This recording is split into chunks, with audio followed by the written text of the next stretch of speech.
two items on the agenda. One is we're going to learn about the Black-Litterman process for porphyry optimization. It's still being variant, but the process allows us to express and be specific in a few minutes, express views on the components of our portfolios, so that basically we can start with our original returns. These could be I forget what I used, but these could be the historical returns or the implied returns, the CAPM returns, right? Bottom line, we start with what we have in terms of returns and covariance methods, right? And then we express some views about our portfolio. So at this point, this is going to be cryptic.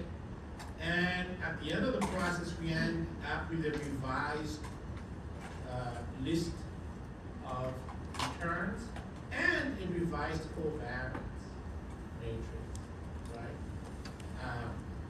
And that's really the essence of the process. So we'll talk about that for a little bit, and then we'll talk about assignment 3, which does include this, but I do not want to, we're going to do part of assignment 3 here today. I do not necessarily want to focus on this. I want to focus on the ultimate objective of assignment 3. And then you guys can do this to finish up for next week. So those are the two objectives. Before we get into details, congratulations on 2 issues. Number one, the whole point of having a multiple choice online exam with open book is so that you continue to learn even before you press enter for that particular answer. And I'm happy to report that everyone actually did that. You learned a lot, and you know when you made mistakes because there are very few of them. So just to close the loop on that process, I'm just going to update all of the grades. So I'm going to give you, as long as you took the exam, full credit, right? So that we get that out of the way and we start fresh, right? That's number one. Number two, when you look at your returns on StockTrack, it's all negative. Right? It looks, you think it looks bad. Actually, it doesn't. Here's why. Because, for example, the portfolios that are toward the bottom of the rankings, when you look at the return rankings, right?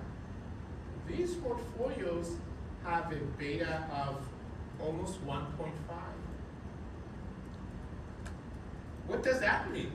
It means when the market is down, and the market, the S&P 500 has been down from January whatever to now, it's been down 5%. And then you multiply that loss by 1.5. And in fact, the folks at the bottom of the ranking did very well. They have positive alphas. They actually perform above the market. So you want to make sure you understand, how to measure performance, correct? Right? So as long as your fund, because that's what we're simulating is, you're managing a fund. As long as your fund is part of a bigger fund, then alpha is what matters, right? Obviously, if instead, I'm just going to take a look. If instead you want to look at your portfolio as a standalone portfolio, then the Sharpe ratio is the correct measure of performance, right? So either, and again, when you look at Sharpe ratios, the team at the bottom, for example, do not have a bad Sharpe ratio compared to everyone else.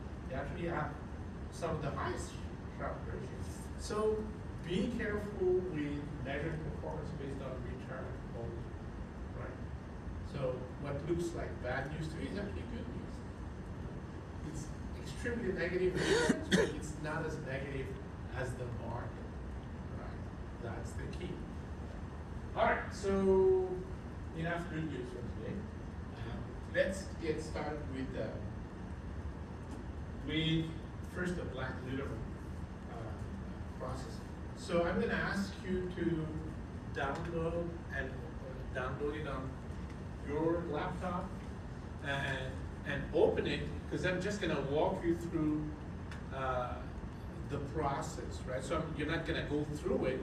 I'm just going to walk you through the process so that because I want to spend more time on a very critical part of assignment 3, which we will essentially conclude,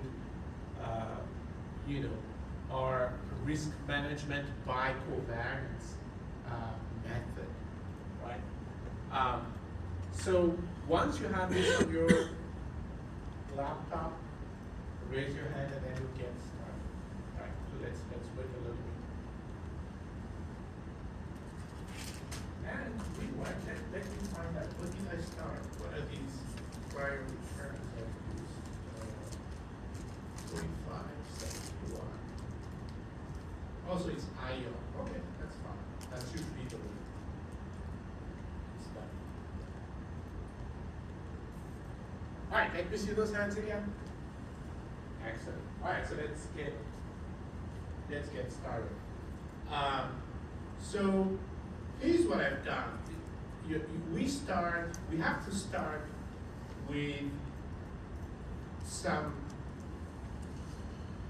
maybe before saying anything or doing anything, let's actually talk about the concept before looking at numbers. Right? So this particular this particular deck of slides, I did not really bother to reword anything, because I thought for a long time actually, I thought that the Pi Portfolio Optimization website explains it in the shortest possible way, which is what I'm interested in. Why not glossing over important details? Let me mention something else about this particular website, Pi Portfolio OPT. That's actually a website where you have a package, a Python package that does portfolio optimization in Python. Right? So you literally install that package on your Python environment, and then you just import the relevant methods, the relevant functions, and you don't have to do anything, literally. And that's of course the beauty of Python. You barely have to do anything, because there's so many libraries, right, that do everything for you already, right? Anyway, so they did not get me to say that, but I think it's a great library, right? So let's start with big words, right?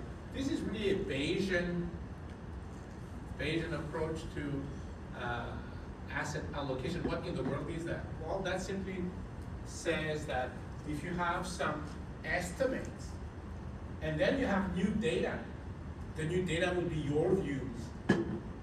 Then the process updates the previous estimates. Right? That's basically what this is. This is, right? So in particular, so in particular, we start with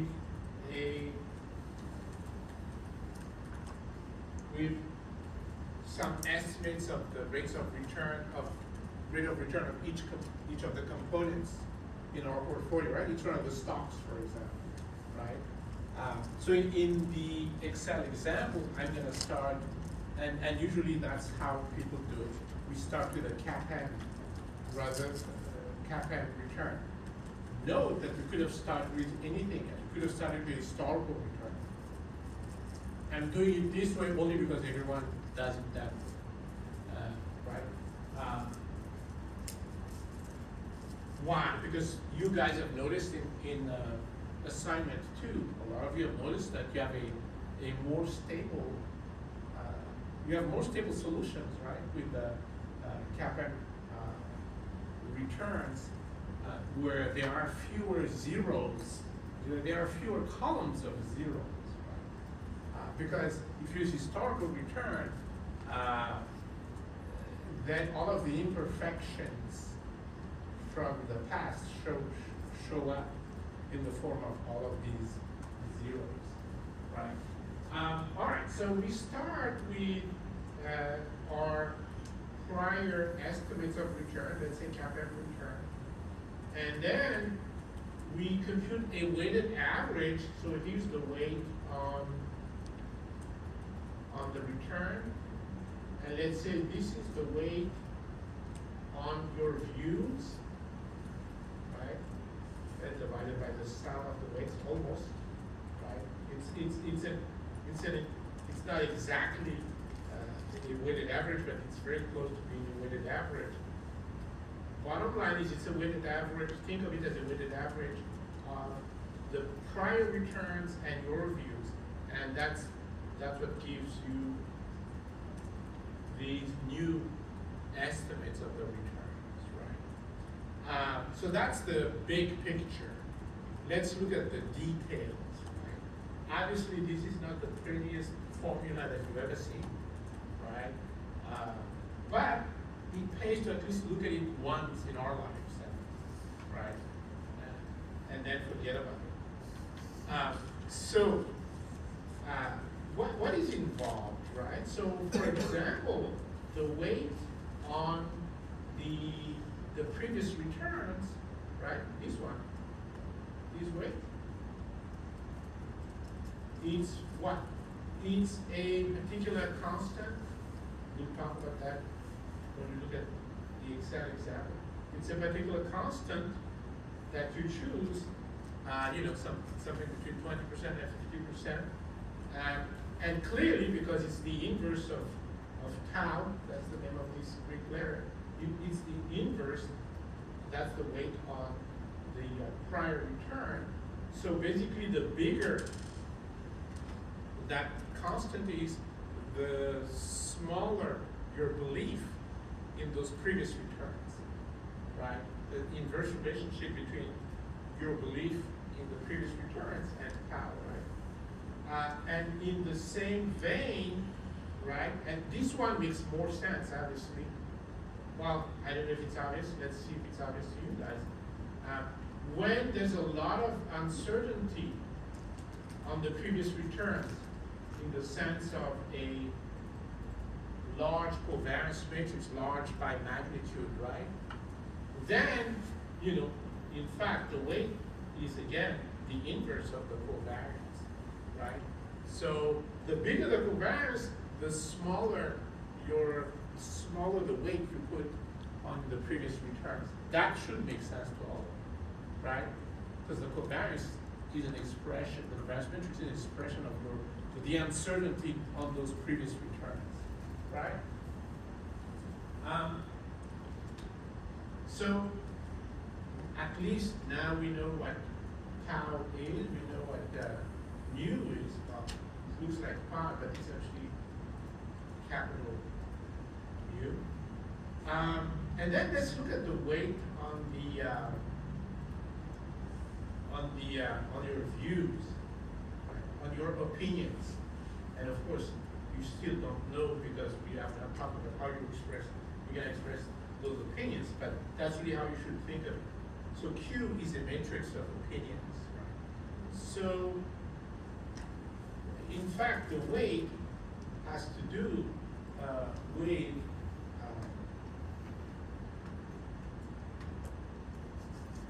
what's known as a picking matrix. So this actually happens to be part of the way you express your opinions.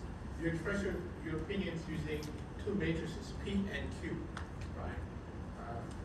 So, that's the weight, it's okay. The real weight really, if we want to talk about weight, is this, the inverse of omega. What in the world is omega? So omega is the uncertainty on your opinions, right? You cannot say, I know this 100, for sure, 100%, right? So omega is that uncertainty, and you see that basically you divide your views by omega, so the weight is the inverse of omega. So the more uncertainty there is on your views, the smaller the weight, right? That's the weight. The bigger omega is, the smaller the inverse, right? And so the smaller the weight on your views, which makes a lot of sense, right? So again, it's one of the ugliest formulas in finance, but it actually makes sense when you look at it in terms of the concepts, right? Any questions about that? Right? I forgot to mention, but I think I mentioned it already. So this is the work of Fisher Black of Black-Scholes fame, right? Black-Scholes came up with a very famous formula for pricing European options, but regular European options, like call and put options. And you know, by the time the Nobel Prize committee looked at their work and decided that it's worth a Nobel Prize, only Merton Scholes got it. Right? Fisher Black was dead by then. And sadly, they don't give Nobel Prizes to dead people then. So, but while he was alive, he was also good with Fisher Black, with Bob Litterman. So at some point, both were working at Goldman Sachs, and this was something they came up with while working over there, right? And so it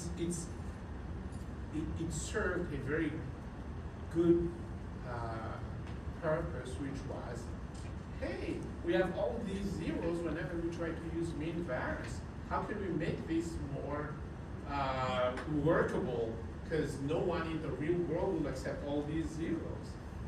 So this is really the main solution in practice. There are other solutions, but this is like the most elegant and the most popular one, right? So that's why we're talking about it. Any questions about the concept itself? Yeah. Yes, Professor. Is that those zeros when you're using the mean variance optimization? Yeah. Those zeros, are they the ones that Littleman is trying to say are Yeah. the corners? Yeah. The corners, that is the undiversified side of the yes. portfolio. They're trying to say, well, maybe the historical data say it should be zero. And by the way, I just want to make you guys remember. Let's remember something, because this is critical. Right? Let's remember the following, right? Because it's not like it's a flaw of the mean variance process. Not at all, right? It's just the fact that when you look at historical data, like here, let's remember this, right? So, using historical data, Exxon, we should invest in Exxon only if we're interested in the safest portfolio. Otherwise, forget about it. Right? Why is that? Let's remember this, right? This is no fault of the process. It's the fault, if there's any fault at all, it's the data that says it should be zero. Here's how, right? So let's take a look at Exxon, right? Here you go, right? What do you see? Well, you look at the covariance with IBM, right? This is column G, right? The yellow, by the way, the yellow cells, you should not look at the yellow cells because these are not covariances, these are variances, right? So you look at the covariances on column G, and which one has the highest covariance with IBM? There you go, Exxon, right? Now, before going further into covariance, let's look at the historical return, right? Exxon's historical return at this point, daily, right, it's 0.17%, which is the second lowest in the portfolio. So here's a stock with a low return, and it's got a high covariance with IBM. Let's look at the rest of the portfolio, right? Column H, covariance with AT&T. It's actually the highest. It's got the highest covariance with AT&T. Let's look at column I, right? Well, we're not going to look at column I. Column J, which is the covariance with Johnson & Johnson. Guess what? It's the highest, 0.08. Column K, covariance with Wells Fargo. Guess what again? It is the highest. So here is a stock with a low return, and it's got the highest possible covariance with all of the rest of the portfolio. So there's no good reason to invest in this particular stock, right? The one redeeming feature if a stock has a low return is that it has very low covariance, right? So it's a way of managing risk, right? It has a very low covariance with the rest of the portfolio, so it will lower the variance of the whole portfolio because of the low covariance terms. That is not the case of Exxon. So there's nothing wrong with the mean variance process. That's why it did win the Nobel Prize. This also won. Markowitz won the Nobel Prize in economics for this. But also, this is why it's used. That's the fundamental method used in practice.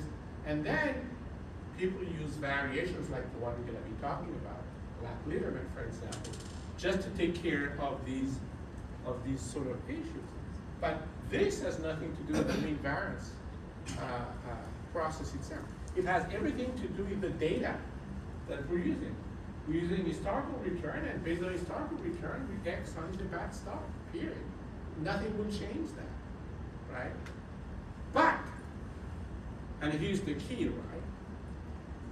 Even though in statistics, because that's really what we're using, right? Even though in statistics, yes, it's a good idea to look at historical data to come up with projections, right? That's what we're doing. In finance, it's not necessarily a good idea. It's not always a good idea, right? So just because Exxon was such a bad stock in the past does not mean that it will be bad in the future. Because if it's true that it's going to be bad in the future, no one will hold it, right? You guys see the idea.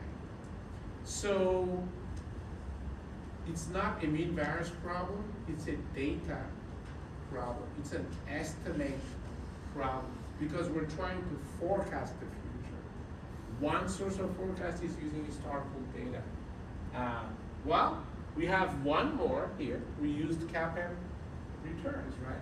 And we already have a better looking kind of solutions, right? Because there are fewer zeros, and the zeros make some sense because you can't keep holding all of the stocks all the time. Right? So that's basically the point I'm making is it's a data problem. Can we always use historical data to come up with forecasts? We can use it so analysts always use it as baseline, right? So equity analysts, for example, use, past sales as some baseline forecast, right?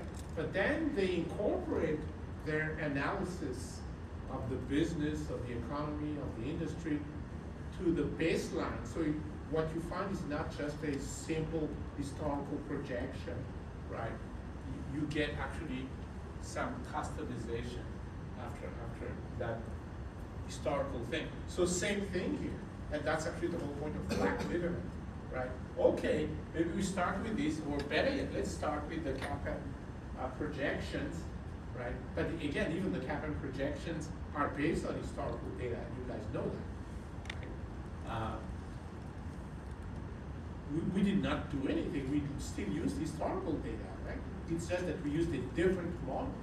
That's what we did. Right? So the whole idea is, okay, let's do what analysts do in practice. What do? They do make projections based on historical data, and then they change those projections based on their analysis, right? You know, let's say you project sales, and you look at trend, and you know, hopefully you guys know, and if you don't, here's how you do it. You literally sit down in front of Excel and type equal trend, open parentheses, select all previous sales, close parentheses. That's it, you're done, right? Well, no one will hire you for doing just that. So you guys see that. So after you do that, if you do that, actually analysts don't do that. They're more subtle, right? Instead of saying sales a trend, they say sales is sales per square foot of whatever it is, times square foot. And then they predict sales per square foot and square foot, right? Yeah, then they can use trend, and then they update each one of these historical forecasts, you know, which sounds strange, right? Forecast from historical data. They update it using the results of their analysis, right? So that's really the idea behind Black Litterman is, okay, let's start with some historical data like the ones here, right?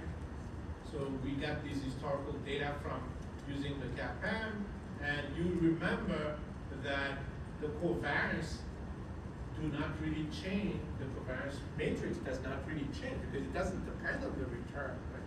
It depends on the weights. Right? That's what it does. So the covariances don't change.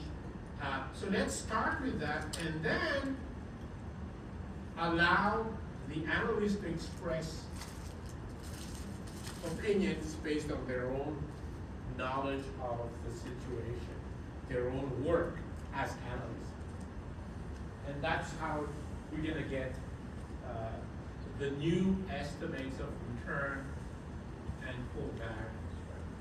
Right? So that's the idea. So at the end of the day then, we end up with a weighted average of the previous return and the views or the opinions, right? And the weights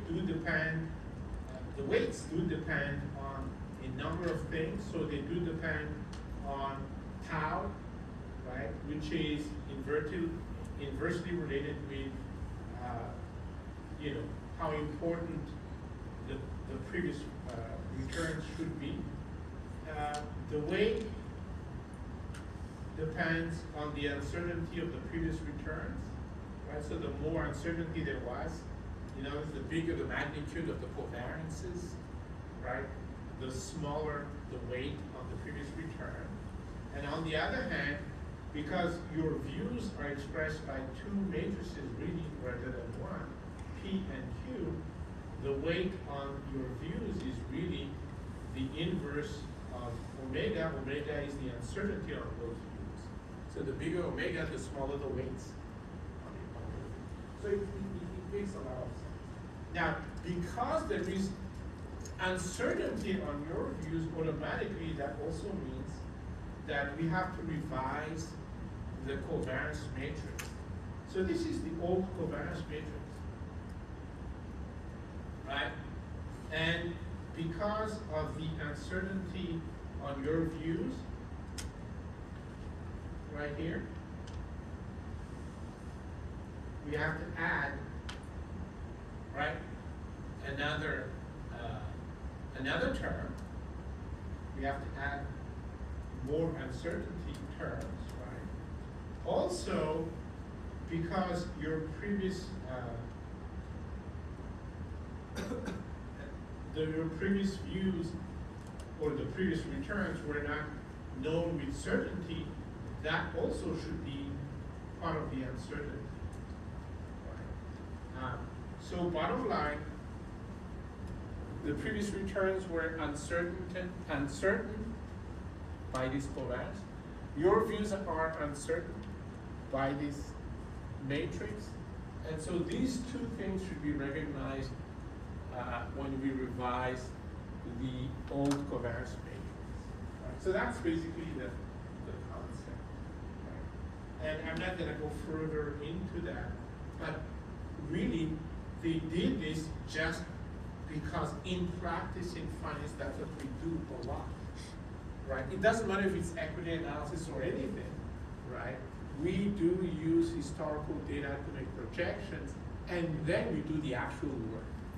What is the actual work? Analyze the, I don't know, the stock, the business, the whatever it is that you're doing, and then come up with a conclusion that will change your previous estimates, right?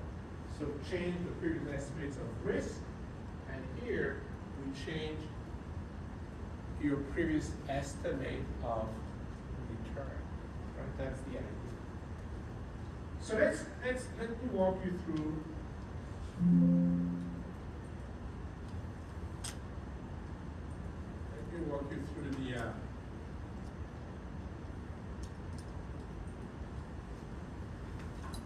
let me walk you through this. So in my portfolio there were only 5 stocks. I've just shown you, let me show you again, right? These are the CAPM, or the equilibrium returns, right? These are the CAPM returns. And all I did is copy and paste it here, right? With four, instead of 2 decimal points, I'm using 4 just to show more details. In the same way, these covariance, right, like the first one at the top left is 0.2093. It's the same as this one, right? Again, I'm using 4 decimal points just for more, just so that you can visualize it better. And it's exactly the same covariance. So now that we have these prior estimates, what we're going to do is come up with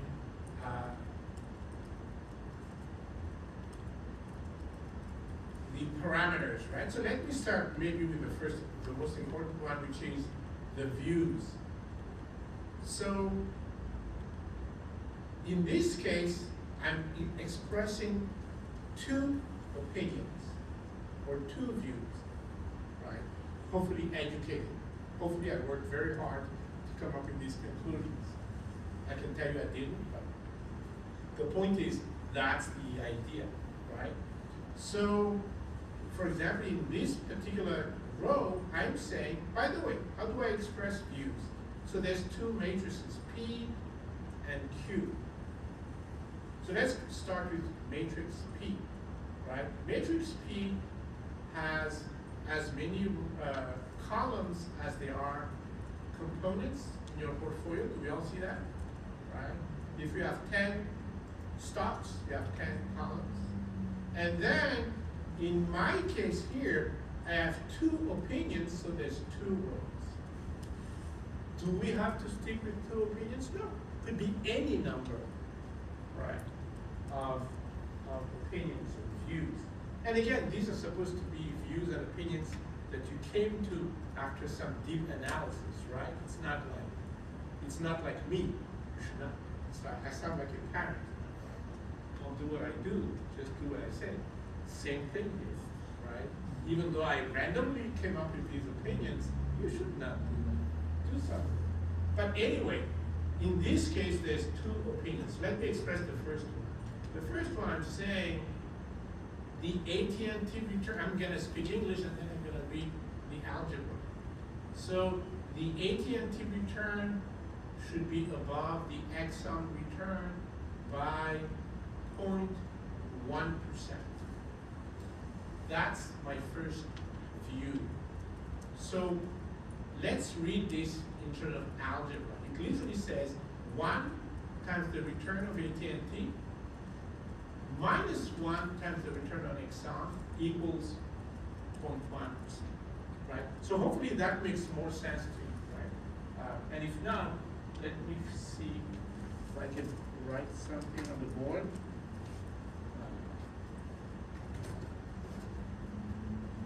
Maybe not. Okay. Well, I do. I can. There's one over here too. Yeah. Two of them actually. It's the red and black.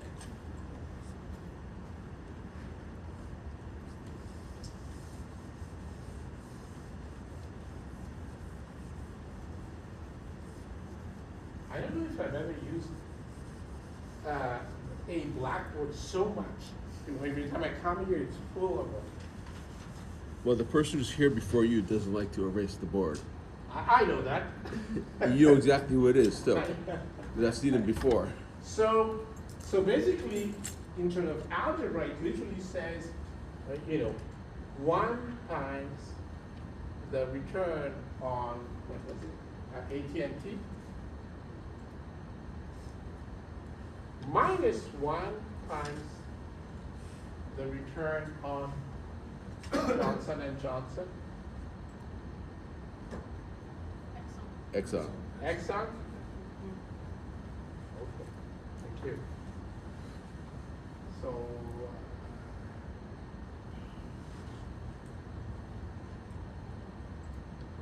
Exxon equal, what did I say? Point 0.1, 0.1, right? So that's the result, one result of my analysis, also known as a view, right? That's how you read this, these two matrices P and Q. P allows you to express. So that point one is arbitrary too? Oh no, I worked very hard to come up with that. I resent that. Just kidding. No, you should. We're supposed to be working hard to come up with these views, for sure. Yeah, but there's no formula in that cell, so that's just a number you put in there. Yeah. This is no, you know, there's no formula. It's just that I analyzed the business. I did everything I needed to do, come up with that. Not, but that's what we're supposed to do, right? It doesn't have to have a formula, however, right? We have to be careful with formulas. We have plenty of formulas in the world, not necessarily the best thing, right? So, anyway, I digress. So this is, right? So this is in my, what is that, Q matrix, right? And this is in my P matrix. So you use both to express your views. Do we all understand it? Can you break my words again? Huh? Can you repeat In them? words? So in words, okay, so first of all, the algebra, right? Literally, return of AT&T minus return of Exxon equals 0.1%. In English, it literally says the return of AT&T should be 0.1% above the return of Exxon. Make sense to everyone? All right. Any other questions about this? So clearly you can express all kinds of views using this system, right? So if you guys understood that, you're gonna tell you what my second view is. It's very, that one is very easy.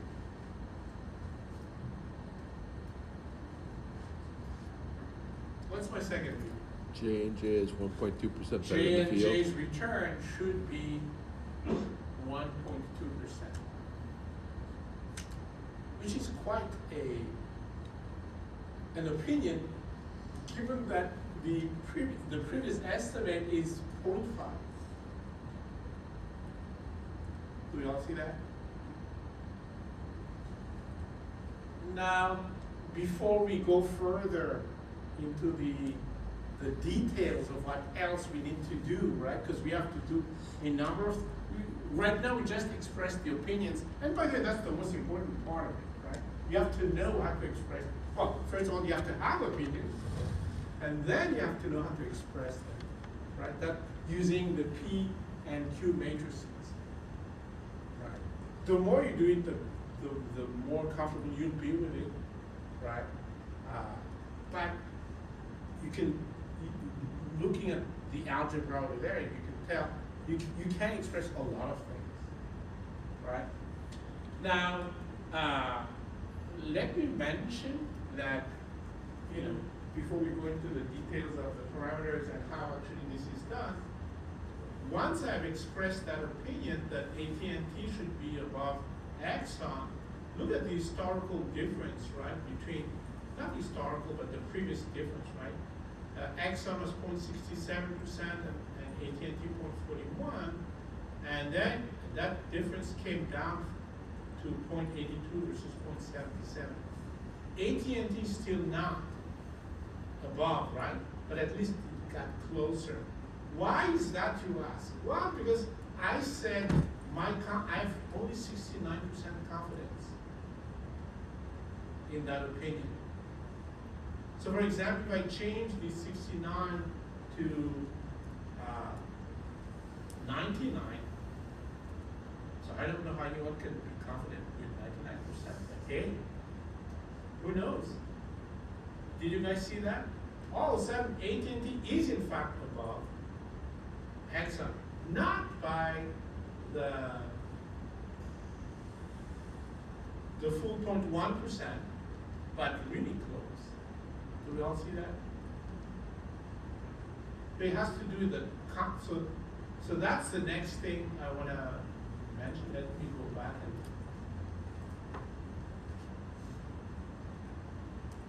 and make sure we understand. So we express our views using the P and Q matrices. The Q matrix is just a column of returns. The P matrix is known as a picking matrix because for each component of your portfolio, you can have, you know, as many opinions as you want. Yeah. So, we need to do some research to have some certain views. Yeah, that's the general idea. You have to have some reason for these. Okay, so it could be more than like two lines. It could be like you compare the IBM with some different company and then you have. Could be.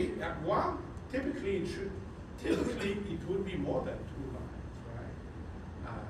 But In a one real line- portfolio, if you have opinions, you can't really tell your boss or your client or whoever you're working for that you only have two opinions.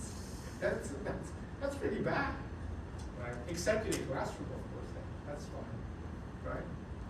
But yeah, usually you have more than two opinions. Also, I think what you're alluding to is more like the word before, the word that comes before we get to the P and Q matrices. And yes, there should be work before that. At least, here's the point, is that someone asked you why, right? Like, why do you think the return of AT&T should be 0.1% above, I always forget, Exxon? Why? So if I did my homework, I could say, well, because, you know, and then I'm coming up with something, which right now I can't, because I didn't do anything. I just randomly came up with these, right? So based on that, the suggestion is that one line will reflect one comparison or one. Yes, one row. Yes, absolutely. One comparison or one view is one row. Absolutely. Right. So, in addition to expressing, so again, this takes some getting used to, because basically you have to be able to express what you think in English in terms of these sort of algebra expressions, right? That's the idea. Right. So that's number one. Then, when you come up with these opinions or views, you have to assign some confidence levels. And what I mean by that is literally just a simple percentage that goes from 0 to 100, right? The higher the percentage, the more confident you are in that particular opinion. Okay. So that's as far as the finance part of it. Right? Let's now talk about the other parameters of the model. So the first parameter you see on the screen and on the sheet is tau, right? Remember this was the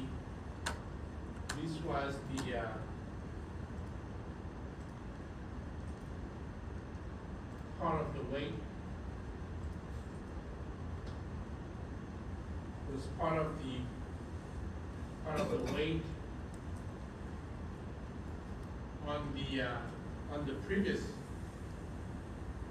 return, right? And remember, it's the inverse of the weight is the inverse of tau.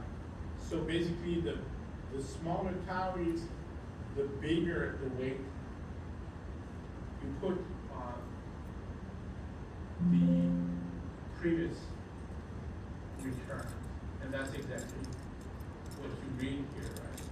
A smaller tau indicates higher confidence in the prior equilibrium return, right? And in practice, the values are between 2 and 5%. And so here, of course, I chose a small tau, right? So that I don't take too much risk and deviating from my previous estimates. Do you have to do it like that? No. Because the more you're confident about your opinions, the bigger tau should be, right? That's the idea. Why did you use a random number generator in it? Say again? Why did you use a random number generator in the formula? Where are you talking about? In the formula for the tau. Oh, okay, right. You should not, that's a great question. Oops. So, because I had no basis, right? I had So no we're just basis. gonna pick something based on what we think. You should have opinions more than I have opinions. Already my opinions were random, and now, of course, you guys see, I pick a totally random tau, right? That's what this is. But what the factor we consider pick tau? huh? What the factors will we consider? Confidence in, so a bigger tau means you're not confident in the previous data, and you want to use more of your opinions, right? So you literally have basically two ways of expressing that. One is in terms of confidence, but see, the confidence is about each opinion, right? Whereas the tau is an opinion on the set. Sorry, it's a measure of global. confidence on the set of the whole set of opinions, right? So you have two ways of expressing your confidence in those opinions. One, in terms of individual opinions, right? And the other one is in terms of tau. Right? Again, the bigger the tau, the more confident you are in all of your opinions, right?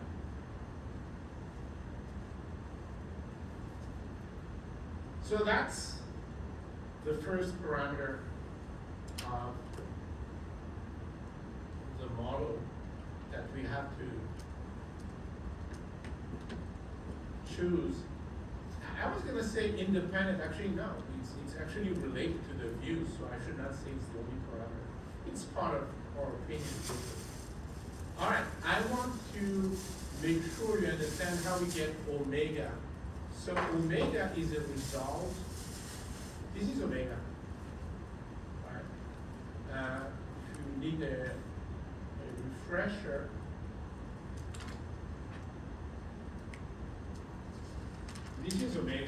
omega is the uncertainty matrix on the views, right? And it's based on the two things we just talked about. Right? So literally,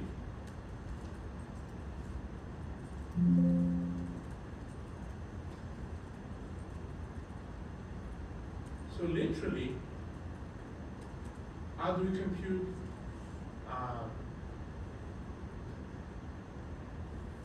see if I can maximize this. And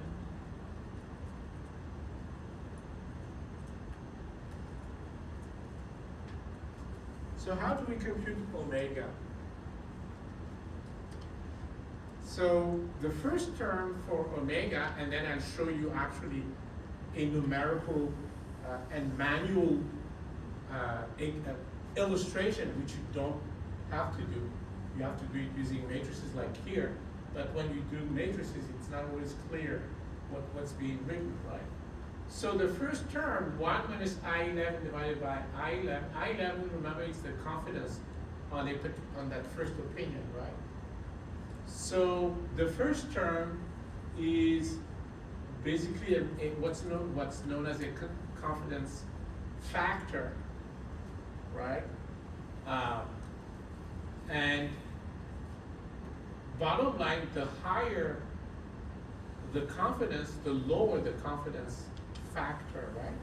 Right? You see the inverse relationship, right? Because basically this is 1 over I11 minus 1, right? That's the term, right? So if the confidence is very high, 1 minus confidence divided by confidence is very low, correct? Right. What are we trying to do? We're trying to express an uncertainty, right?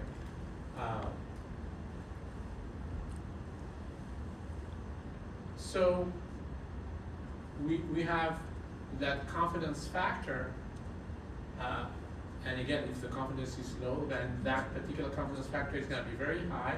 So that's a contributor to the uncertainty. And then index, does anyone know what index does in Excel? Okay, so index reads a matrix based on a row number and a column number. That's it. All right?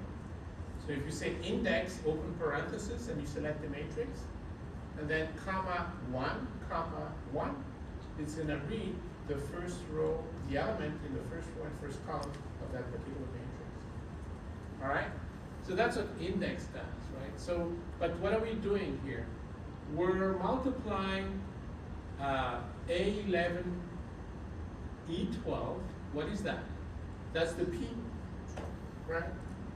So P times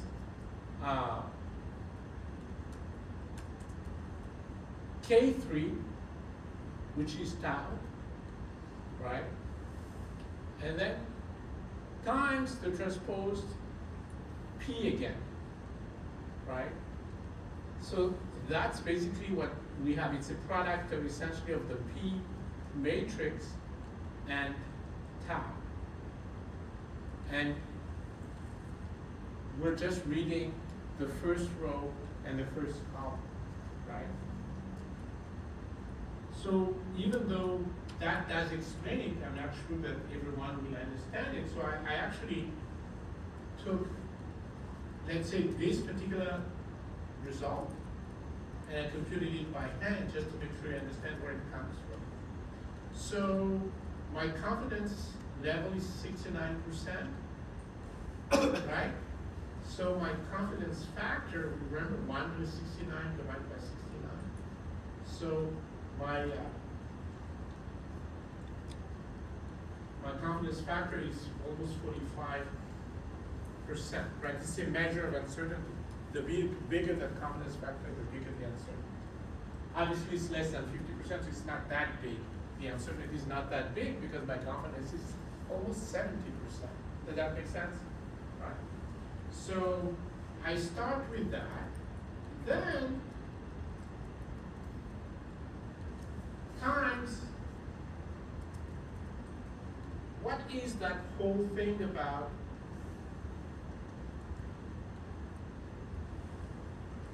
right here? What was that whole thing about P times transpose P? What is that? Well, let's take a look. Here it is.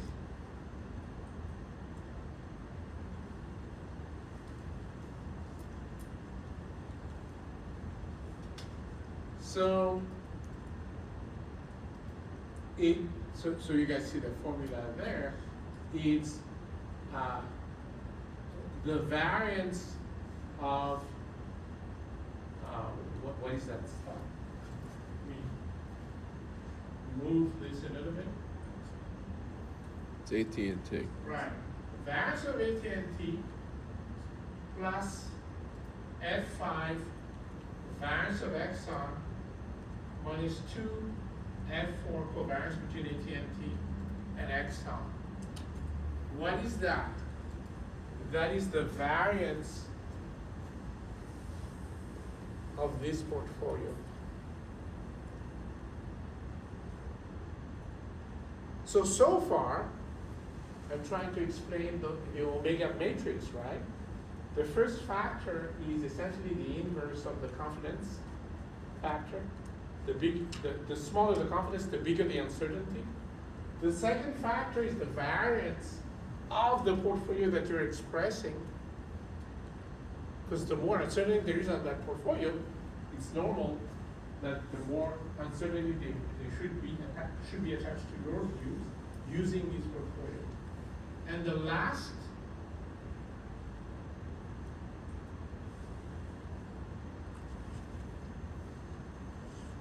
last term is tau. And you already know what tau is, right? It's a measure of your confidence in the in your views, right? In your whole view, all of your views, right? And so that's what omega is, right? It's tau. The more confident you are in your views, the smaller tau is, right? Times the confidence factor, the more confident you are, the smaller the confidence factor, and the less uncertainty there will be. And then times the portfolio variance, right? And the portfolio variance is basically the variance of the portfolio whose return you're trying to express in your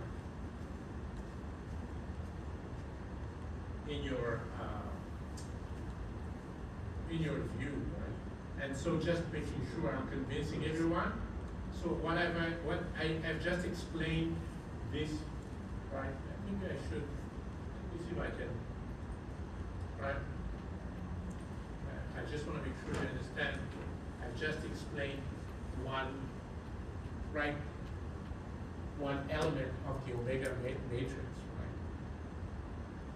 Questions about what's behind omega? Again, omega is the matrix of uncertainty for your views.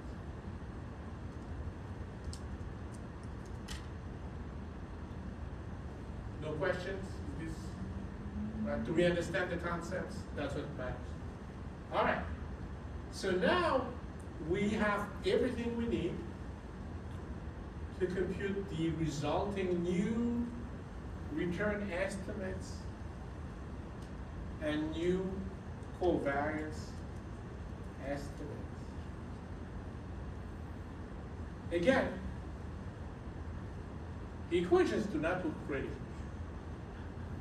right? But someone has to do it. And guess who that is? You. Right? You don't have to do it the way I did it. I did it because it's just, I find this very confusing. So what I did was use the let function in Excel. Who knows what the let function is in Excel? Good, so you're learning a lot of Excel today. So the let function literally allows you to name specific results, right? I would call them intermediate results. And then the last element of let would be the final result you want, right? It's literally like a sequence of programming, literally, right? So for example, you guys, so it's not obvious, but we have mu here, right? Or what I call mu zero, right? So we have mu zero here. So if you look at my formula,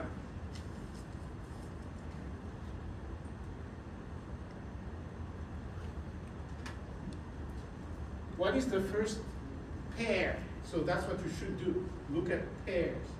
What is the first pair of arguments? Mu zero, B3, B7. In programming, any programming language, this reads mu zero equals whatever that matrix is. In English, it says, look at that matrix and put those values inside a variable called mu zero. So now you have all versions, the programming version, the English version.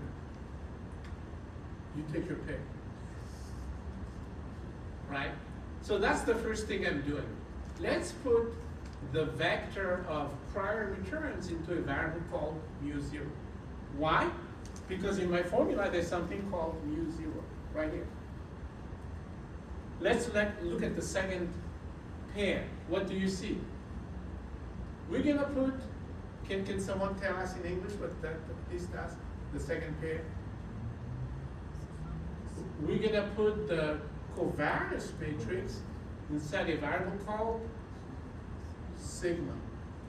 Why? Because we have sigma all over the place. Do we understand it? All right. So what are we doing? Just building our expression little by little. Right? Can someone tell us what the third pair does? Yeah? You put the value in from K3 into a variable called tau. Right? All right, we're gonna move faster now, right? Because we know there's a variable called P. You guys remember P? Right here, right? Well, that's what I said, the A11, E12. Let's put that inside a variable called P. How about Q? It's right here. This is Q. It's G11 and G12. Let's put it inside a variable called Q. Omega, K11 to L12. Do we all see that? And why am I interested in naming all of these? Because of this formula. I'm trying to stick with the names used in the original formula, right? So now we're ready to start computing things, right? So for example, I want to compute the inverse of tau times sigma. Why? Because the first term here is the inverse of tau times sigma. And here's another one, the inverse of tau times sigma. So I want to compute that, and let's call it A. Because I'm tired of Greek letters. Right? Let's call it A. Right? Then let's multiply the transpose of P with the inverse of omega, and then multiply it again by the transpose of P. Right? Remember the first expression, we called it A, right? Let's call this M. Right? So this is A plus M. Questions about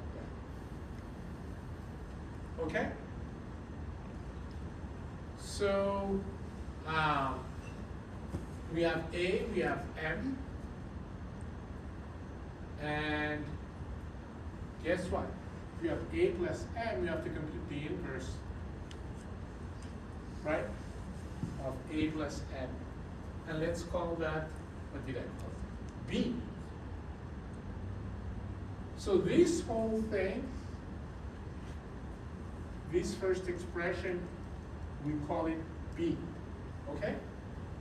So let's now compute the second expression.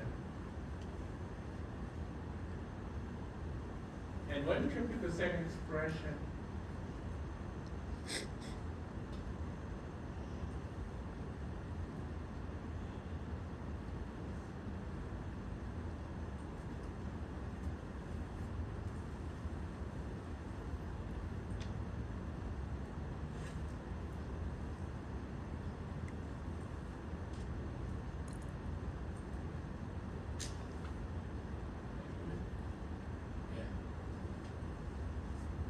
so I think we see better like this. So the second expression, right? So we have B, the first expression, and the second expression, let's call it the right expression because it's the one on the right, right? And what was this? Inverse of tau times sigma. You may not remember it, but the inverse of tau times sigma was A, right? Plus this. So what is this? Transpose P times the inverse of omega times Q. Right here. Transpose P times the inverse of omega times Q. Right? So we've computed the expression on the right. We've computed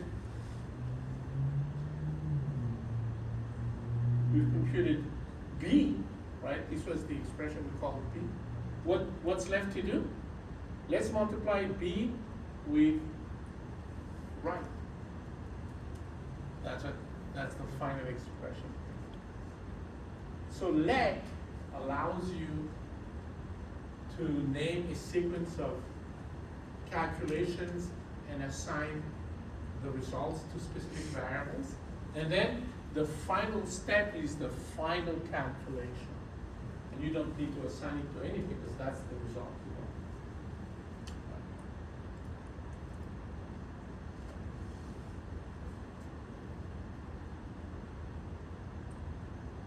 Do you have to use let? No. You could do something else. Does anyone know any alternative to this? That Python formula on that page. Huh? That Python formula on that page. Yeah, you could do that.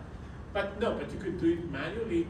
You could name actually all of these areas, all of these matrices on Excel. You don't have to use let. You could name it, and if you have names already, well, you still have to go through the sequence of computation, but at least you don't have to name them. You guys understand that? Computing each parameter separately. You could do that, yeah, that's what I was saying. And then Yeah, you name the areas, and then you compute the terms separately, and then you put them together. But the reason why I use let is because you see all of it together there.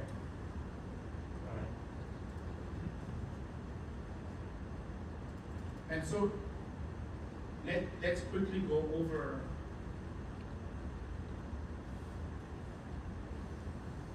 covariance. It's much simpler, right? Because covariance uses only sigma and then the inverse of tau times sigma, and then this particular multiplication, right? Transpose P times inverse of omega times P, right? So, what do I do first? Let's name the covariance matrix sigma, right? let's name the tau cell tau. Let's name the P matrix P. Let's name the omega matrix omega. Once we've named everyone, then we're ready to do some intermediate computation, right? For example, let's compute the inverse of tau times omega. And let's call it A, right? And then, so that's the first term here, right? Then let's compute the transposed P, multiplication of the transposed P times inverse of omega times P, right here. And let's call that M, right? So literally now, this whole term becomes sigma, which we named earlier, plus the inverse of what I call M. And that's what we have here. Sigma plus the inverse of A plus M.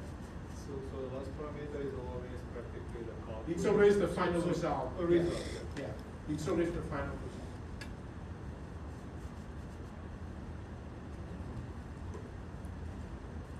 Questions about this?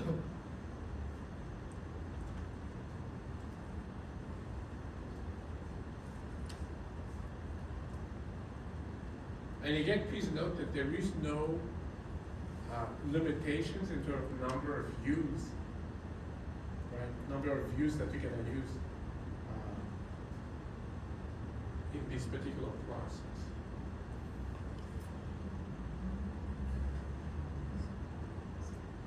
Any questions? Professor, is Yeah. it possible in a given portfolio, say, as an analyst, you are able to give an opinion on a particular asset? Yeah. So I said earlier you have to have opinions, but not necessarily on all of the assets, absolutely.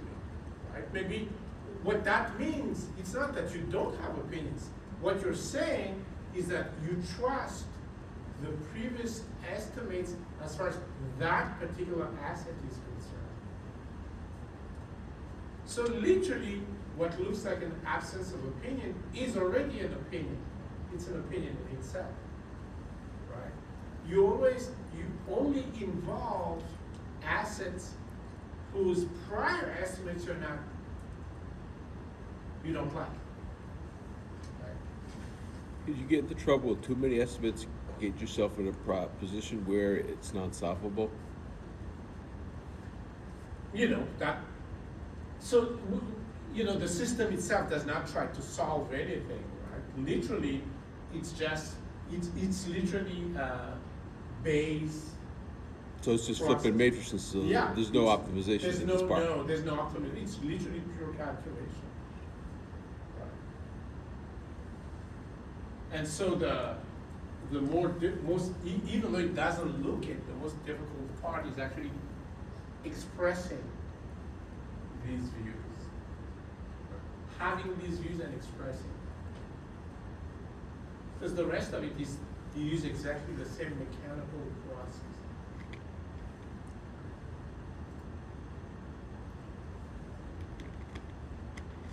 All right, so look.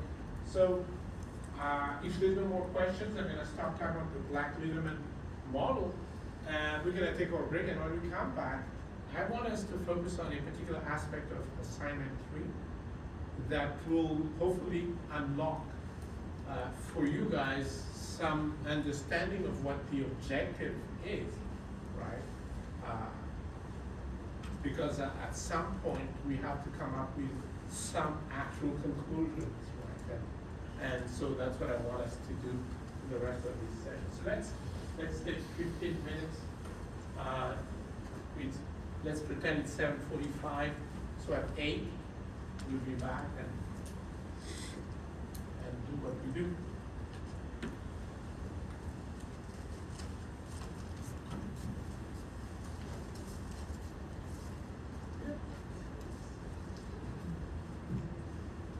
It's just a bit word.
out, I have to do other things.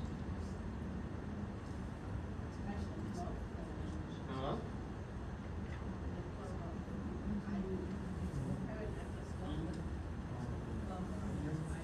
Oh, okay.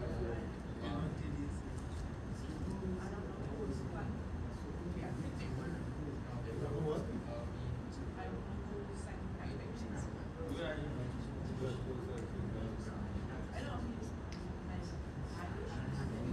Yeah, I see that it was a reverend or something.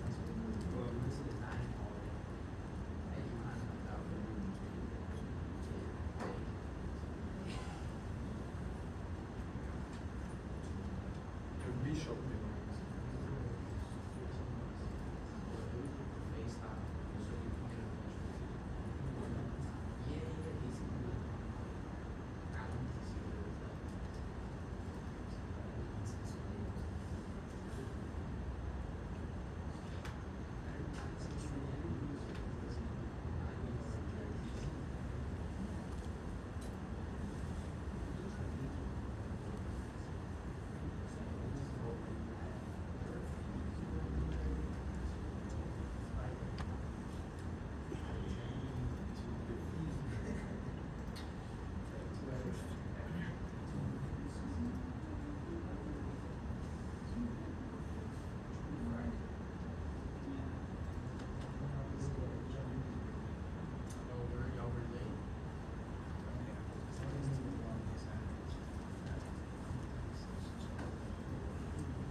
What do you think about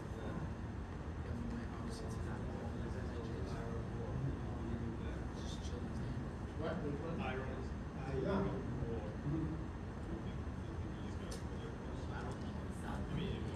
You said Matt? He's ready, yesterday. Never happened before. I filled up my gas tank. I use regular gas, I guess. I've been doing it for showers.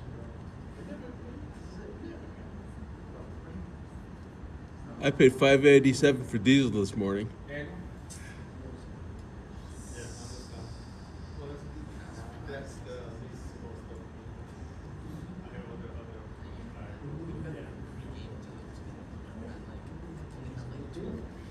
it is.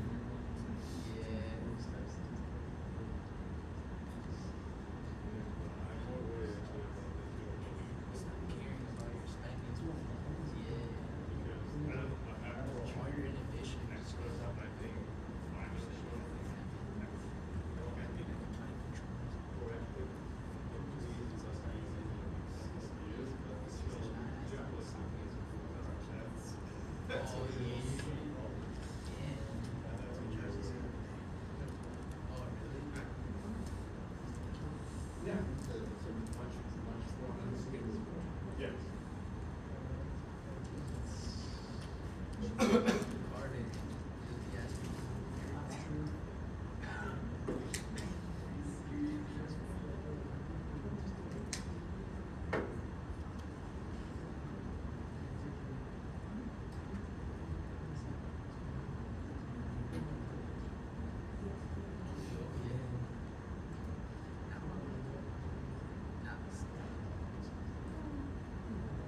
All right, everyone, let's get going. So, as I said, we're gonna focus on one part of assignment 3, actually something about the conclusion essentially. Before I do that, let me go back to your performance on stock track. So I was saying, everyone has a negative return, which sounds bad, but if you look at your portfolio as a fund that people will invest into, they're not gonna invest into your fund only, they're gonna invest in something else, right? So the correct measure of risk is beta. And so the correct measure of performance is alpha, right? If you plug in beta in the CAPM formula, it says you should get a return, and if your actual return is above the CAPM return, that difference is alpha, right? So everyone, virtually all teams, almost all teams, have a positive or zero alpha. So good news, if your stock track portfolio is a fund. I have further good news. I told you when we started that if it's a standalone portfolio, which is the way we've been thinking of it in this class, right? It's a standalone portfolio, meaning you advise a client to invest this is a client portfolio essentially, right? But then you should look at the Sharpe ratio. And just looked it up, the Sharpe ratio for the S&P 500 for the whole period you guys have invested in, it's negative 3.2. Virtually all teams have a better Sharpe ratio. So there it is, right? So negative does not mean bad necessarily, as long as the market itself is even worse, right? So that's the end. Okay, let's look at assignment 3. First of all, let me dispel a rumor that said that this is due tomorrow. That rumor is wrong. It's due next week, right? That's number one. Number two, okay, so there are, let's see, 1, 2, 3, 4 parts. The first two parts are parts you expect after what we've done, right? Part 1, formulate views and estimate posterior returns and covariance matrix, just based on what we've done. Just apply to your portfolio. And then part 2 says what? Now that you have those fresh, new returns and covariance matrix, use the mean variance process again, right? To come up with the efficient frontier. You've already done that. We're not going to do it here, right? I want to do parts of 3 and 4. Now, I'm saying parts because 3 and 4 should also involve the Black-Liderman results, which you don't have yet, right? So we're just going to use your results from historical returns and CAPM returns, okay? So 3 says, what is your forecasted rate of return on your current portfolio? How do you know this? Well, I'll show you. But bottom line is you have to calculate the weights, the current weights on all of your components, right? And then compute a weighted average of the return using historical return. That's going to be your estimate, historical estimates for your portfolio. If you do the same using the equilibrium return, the CAPM returns, that's going to be your CAPM estimates for your portfolio.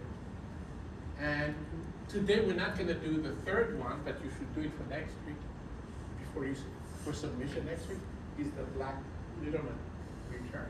So part 3 says what are the forecasts for your portfolio as it is right now, right? So today you're gonna come up with 2. And of course, when you submit your answers, there has to be a third one, right? And then part 4, even though it looks long, it simply says the following. If you have a particular forecast for your portfolio return, let's say using historical returns, right?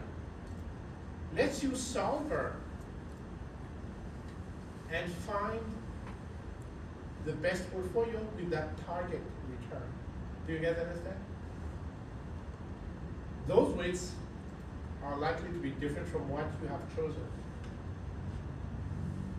But you know where I'm going with this. It gives you some indication in terms of changes, if any, right? We can do even better. We cannot have like unique prescriptions of weights. Let's use historical return to have one list of weights, and then use maybe, use other two, but today again, we're just gonna use compound return to come up with a second list of weights, right? Because then, what you can do, and that's the key point of this whole thing, what you can do then is, when you look at my stocks, is to come up with a range of weights for each one of those stocks in your portfolio. Do we all understand this? Right. If not, don't worry, I'll walk you through the steps. But that's the objective. The objective is we have many estimates of return, and by using Solver, we can have many estimates of the weights. And that's gonna allow us to come up with a range for each one of the components of our portfolio. Does that make sense? Yeah. And then of course, the last question is, well, compare the current weights, right? Compare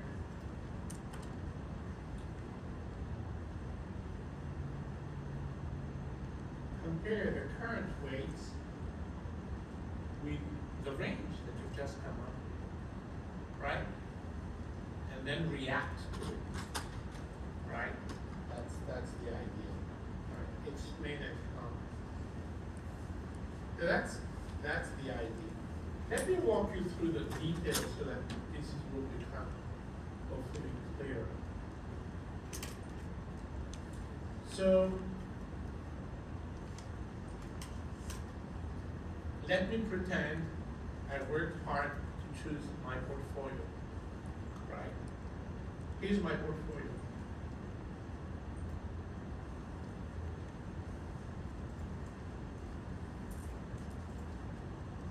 What kind of a diversification is this? What is the name of this diversification? I use that name many times. Yeah? Is it naive? Naive diversification. Everyone in the world calls it naive diversification. Because I'm naive, that's all. Anyway, 20%. That's my portfolio. Yours, you have to compute it, right? How do you compute it? Market value of the component, like number of shares times price, divided by the total value of your portfolio, which is close to $1 million, right? Something like that. So that's how you compute your weight. Mine, 20%. So,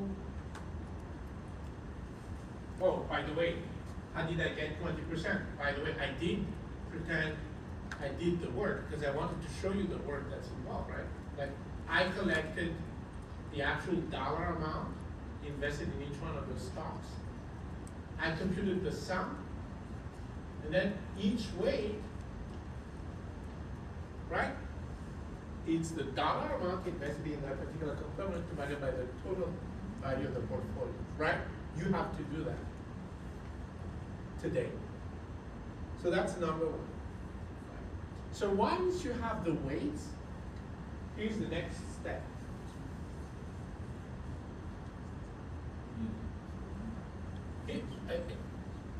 The question is this: here's a portfolio with the weights.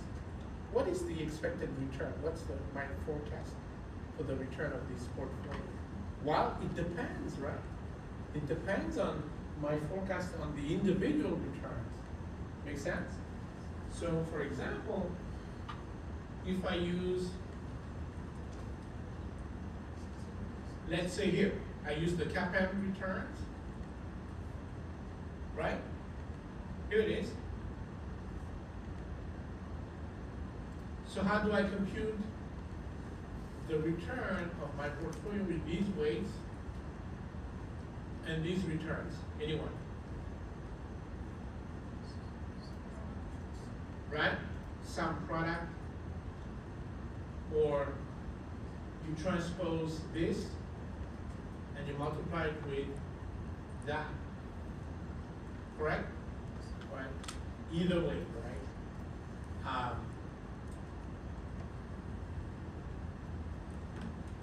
probably should. Is that what I'm doing? What am I doing? I didn't write it down. That is not. Okay, anyway. So maybe I should do it here. Let me do that. Right, so I'm gonna do equal. So I'm gonna multiply the transposed weight. Right, so my weights are over here, right?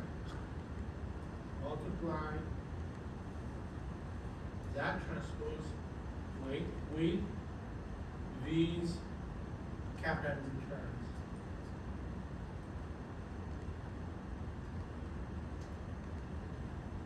Okay?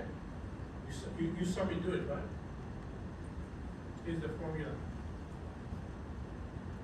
And the result is 0.52%. Questions so far? So now I have one estimate of my portfolio return. This is my portfolio's implied equilibrium return. Questions? Clear? Okay. Next, I'm comparing this with my efficient frontier. Is this within my efficient frontier? The answer is yes. How do I know? It's above the MVP return and it's below the highest return. So it's within my efficient frontier. So then my next question is, within this efficient frontier, what are the weights that would get this return? So what do? I use solver once again, right? And I'm gonna tell solver,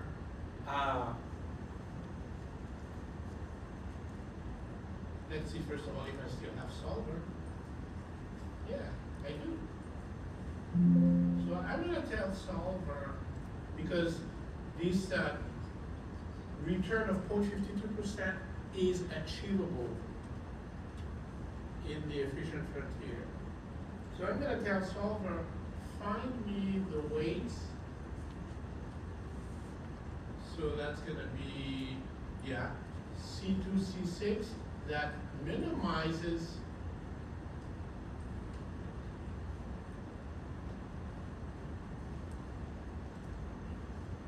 actually, let me close this and make sure everything is set up, right? I want to make sure my variance is the right formula, and yes it is, right? I want to make sure my return is the right formula, and yes it is, right? I want to make sure my standard deviation is the correct formula, yes it is. So now we're ready. Let's go with solver. And I'm going to say I want to minimize the variance, and variance is right here, correct? And what do I want? I want C8, I want the sum to be 1, yes. I want the weights to be non-negative, yes. And I want the return, no, I don't want that. So I want to change this. Because I want to say, I want the return, which is this one, right? I want that to equal this target value. value, right? I want my portfolio's return as a target value. Why? Because I want better weights. That's what I want. So I'm gonna do that. I'm gonna say, did I say B33? Okay, good. No, that's not it. Equal to, this one I have to change. So actually it's the other way around. So I want portfolio return, where is it? Right here. So equal 0.52 right there, correct? Do we have everything? Yes, we do, right? I'm gonna say okay, solve, keep solver solution, and these are the weights. 12.91, 23.15, you guys see that? And you see it here as well, 12.91, 23, because I've already done it before. Do you understand it? Right? Obviously, these are not the same weights as the ones I chose, which was 20% all across the board. You guys see that? How did I choose 20%? I don't know. But now I have some guidance, right, in terms of what to do. By the way, why is this a better portfolio? So when I compute the standard deviation, right?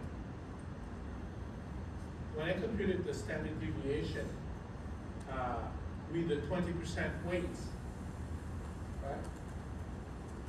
Maybe I should do it actually so that you guys see. So let's compute standard deviation, not standard deviation, but variance. Well, I could do it, right? I could take the square root. Basically, let's do that. Equal, I'm gonna have parentheses. So let's compute variance, right? So I'm gonna multiply, there's two multiplication, correct? So I'm gonna multiply first the transposed weight.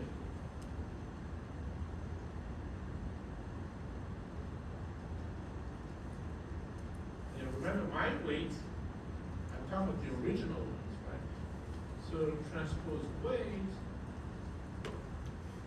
I'm gonna multiply this with the covariance matrix right here. Right? And then whatever that result is, I'm gonna multiply it again by the weight. And then I'm gonna compute the square root of that. Elevate to the power of 0.5. Yeah, typo. Of course. What is that? 1, 2, 3, 4. 1, 2, 3. That carrot frame is on the outside of the last one. Square. Okay, let me see.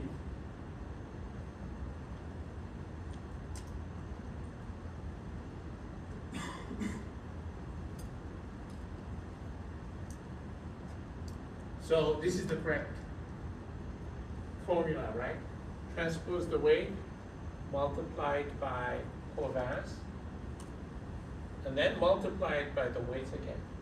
And then the whole thing, square root, right? Thank you, Excel, for correcting me. Right? Should the square root? Yeah, square root should be outside that last parentheses. Which Either that or one is you don't need the outside? last parentheses. Say again? The square root. I think you just got an extra set of parentheses Oh, you I don't see even what you need. mean. Okay. Yeah, because why do we need brackets there, right? You talk about this. Yep. Okay, let me. It's not hurting anything. Huh? It's not hurting anything, No, but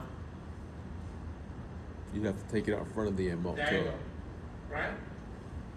So what I'm trying to convince you of is when I use my old weights, the standard deviation is 2.81%. But when we use the new weights, standard deviation is 2.78%. That's what we want. We want optimal portfolio guided by the risk matrix, by the covariance matrix. We want to minimize risk. Questions about that? So that's going to give you a list of weights, and in order for you to have a range, you need a second list, right? You can have actually 3 lists, and you can come up with a range in 3 lists, either because you choose the smallest, and for each stop, the smallest and the largest, that's all. And that's the range, right? Questions about, so that's the idea. No questions? Is this clear to everyone? Let me point out, and as luck would have it, it happened to me. Let me point out a possible scenario. And that is that when I estimate, given the weights, right? When I estimate my portfolio return, the return is not on the efficient frontier. It's not going to be too high because that's impossible, right? Why is it impossible? Because the highest return is the last Yeah, point. the highest return, when we build the efficient frontier, the highest return is the highest possible return. You invest only essentially in the highest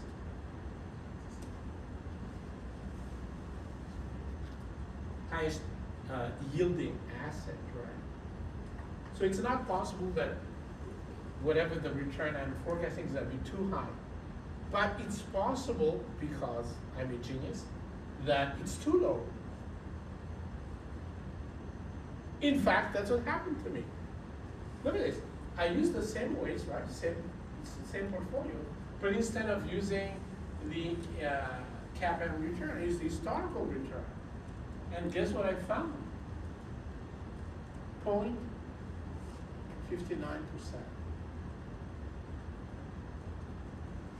Let me go on the screen because that will work. 0.59%. Right? And again, I did not enter the formula, but that's 0.59%.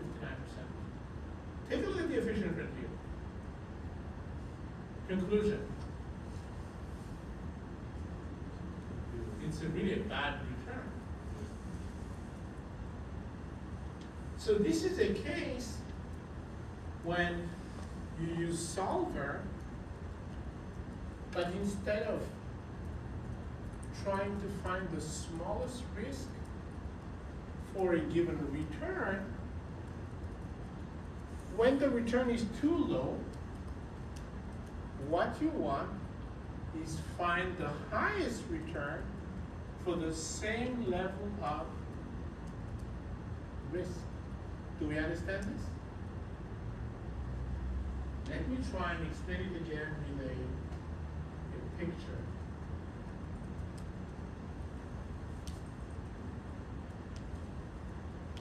Isn't the efficient frontier the other issue?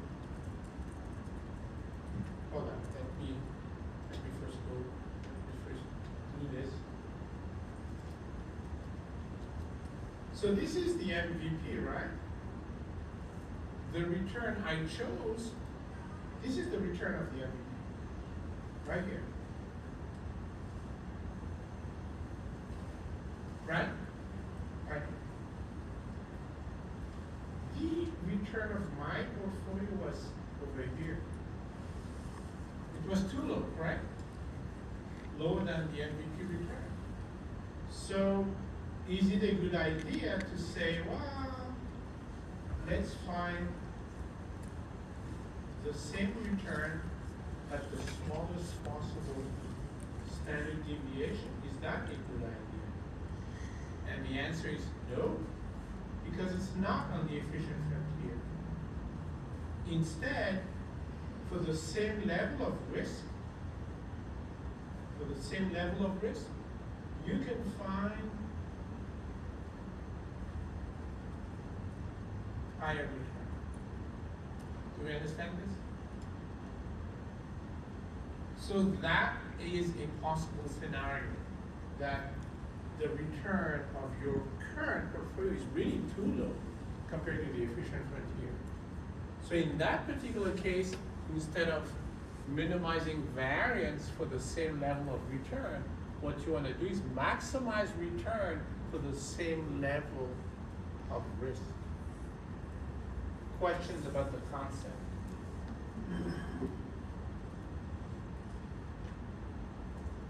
Okay, so if that's clear to everyone, then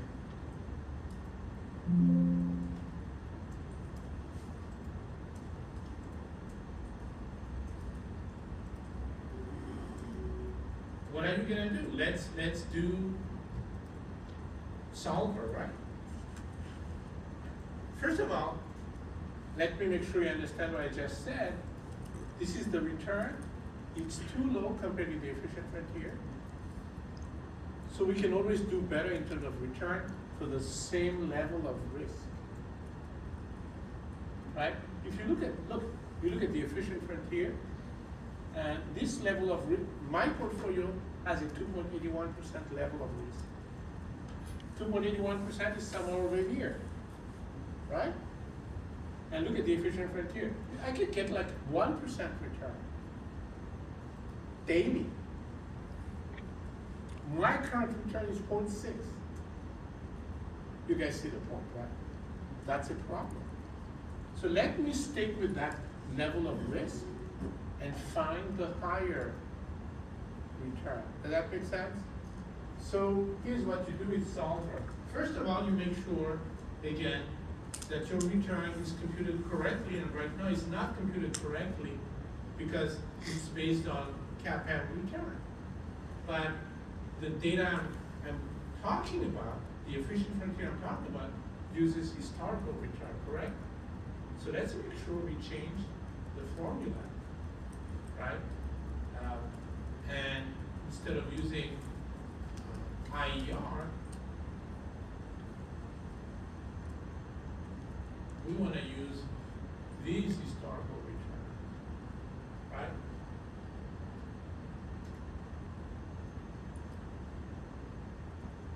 Now, please remember variance, the expression of variance does not depend on returns. So that's not going to change, right? Same thing with standard deviation. So now we're ready to use solver. Let's do it together, right? I'm going to go solver. First thing I'm going to change is the objective. I do not want to minimize C13. I do not want to minimize variance. Instead, what I want to do is maximize return, right? That was the concept. So let's do that. So I'm going to change from min to max, and then I'm going to change C13 to the return, which is what is that? C12. Correct? So that's number one. Do we still want to change the weights? Yeah, these are the unknown, right? Do we want the sum of the weights to be 1? Yes. Do we want the weights to be non-negative? Yes. But now I have to change this. What is this? This says, oh, the C12, the return should equal a particular target value. That's no longer what I want to do. What I want to say is that the variance, so maybe I should compute the variance. Let me do that before.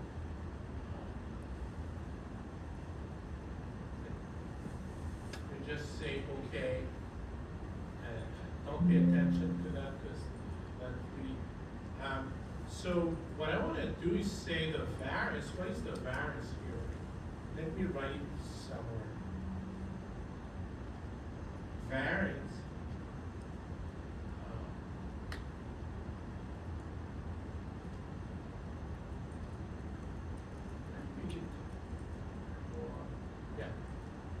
let's compute the variance, which is gonna be whatever this is, squared, right? Right? That's our variance, right? So now I'm gonna go to solver, and like I said, no. Like I said, I do not want C12, which is the return, to equal some target.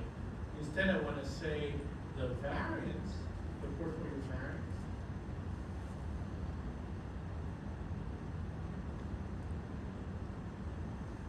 Right here, should equal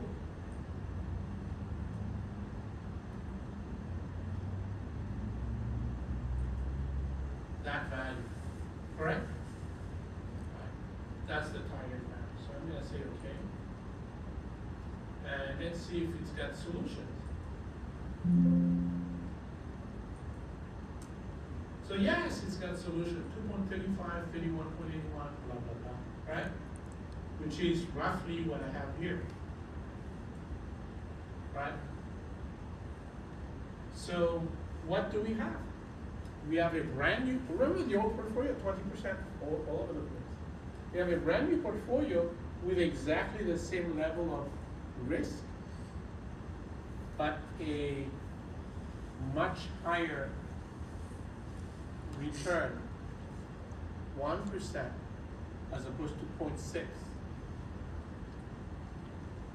Significant improvement, no? Right. But what do we have? We have a second list of weights. We have two lists of weights, automatically we have a range, basically, for each weight. And that's the objective of assignment 3. Come up with the weights, and then make decisions. Questions about that? So for the portfolio was weight, currently we develop directly from structure right now? Yes, right now. Okay. So basically we have to redo everything from the assignment two. and No, then we no, change- no, see, so. Can we change the stuff, like this? No, access? no, so actually not. I'm talking about this. You don't redo anything. This is additional work, right? Because you have to use the efficient frontier you've already computed in assignment 2 to do what I've just done. See, for example, here I was able to say, oh yeah, this is on the efficient frontier. Let's find out the weights. And without the efficient frontier, I don't know. I could not make that decision. Same story here. Here, port 59 is not on the efficient frontier. So I have to have an efficient frontier. So you don't redo anything, you just build on what you already have done, right? And so on top of what you've done in assignment 2, you're now gonna have to make those decisions. Here it happens to be not on the efficient frontier. So you change the solver setting. Instead of minimizing variance for a given level of return, you maximize return for a given level of variance. Or standard deviation. Yeah. So what she's trying to say is based on the example you gave up there in terms of how you got the weights. Yeah. You said is the number of shares multiplied by the price and the amount we invested. It's so Yeah. this exactly. Yes. it's supposed to be whatever the total market value is right now. That's it. Because from the previous assignment, what we used was the market cap of those assets. Yeah, no, but that was to compute IER. Yes, exactly. That was it. It was just to compute IER that you needed. You're talking about columns M and N. Exactly. These were inputs to the process of computing IER. Yes. But they're not weights here or here. They're not weights that were found here. They're just initial inputs to the IR process, right? So I thank you for that. Actually, yes, it can be confusing. Yeah. Weights all over the place, right? But the weights that we're using is now columns, the data are columns P and Q. That's really what you need. So what I'm gonna do is just, you guys go ahead, sit together as a team, and then as soon as you have questions, let me know. Don't think about it, just ask, right? Because time is of the essence for everyone, and you really want to get some sort of results. All right. Can you repeat again Yeah. the solver? You just say like, this time you try to maximize the. Not this time, not this time, not this time. I'm saying, this is the normal situation where you compute the weights of your portfolio right now, and then you compute the return, and it turns out to be something on the efficient frontier. So you keep the usual solver setting. The only thing you change, you say, I want the return to equal that. Right? That's the normal scenario. But there is a possibility of something unusual. And that's the second scenario I was talking about. Here's what's unusual.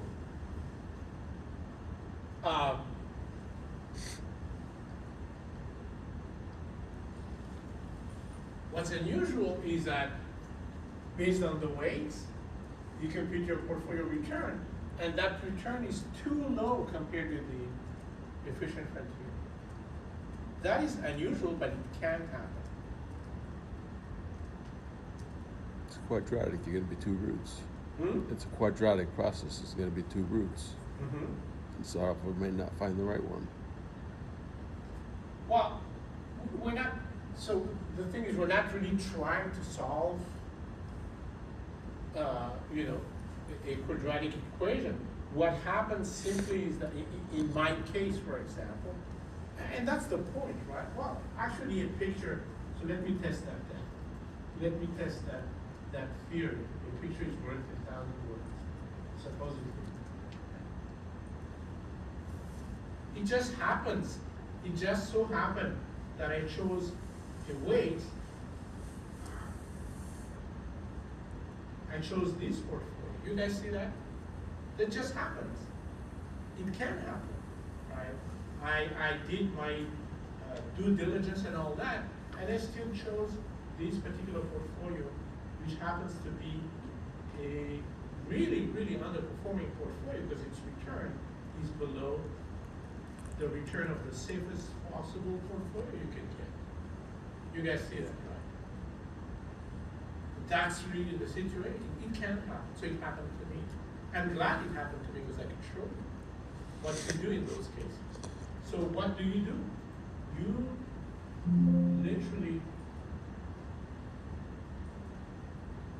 literally flip the solver setting. Instead of minimizing variance for a target return, you maximize return for a target variance. Does that make sense? Because if you go back to the picture, if in fact I am in that situation where I chose a portfolio whose return is well below the return of the safest possible portfolio, right? Then it makes sense to say, okay, when I chose this portfolio, I was ready to accept this return and this risk, correct? If I want better, since I'm willing to accept this risk, let's maximize return for that level of risk. Does that make sense? Right? Because if we just try to minimize risk for the same level of return, I'm gonna use this, I'm gonna get this portfolio, which is not a good portfolio either. I'm gonna get this. Right? Because it's got a lower standard deviation, but the same level of return. But this is still an underperforming portfolio. Because again, even the safest portfolio you could get has a higher return. Does that make sense? So you have to flip your objectives instead of insisting on the same return and finding the safest portfolio. You are forced logically to now say, okay, I'm ready to accept this level of risk anyway, let's find a higher return. Right? So that's how you change the solver setting. Other questions about the concept? Again, this is not going to happen to all of you. This is one exception that you should be aware of. That's what I'm saying. Right? For all we know, all teams have chosen a portfolio whose return is above the MVP. But in practice, this can happen. That's my point. Okay, folks, let's use whatever time we have left to at least have results that are similar to mine. What do I mean? I mean, you should have your portfolio weights. You should have your portfolio return using historical data, your portfolio return using IER, and then we should find the new optimal weight so that at some point we can probably leave the room and say, hey, I have a range for each one of my weights. Right? Okay, let's get to work. And again, like I said, as soon as you have questions, don't waste time, just ask. Raise your hand, I'll come to you.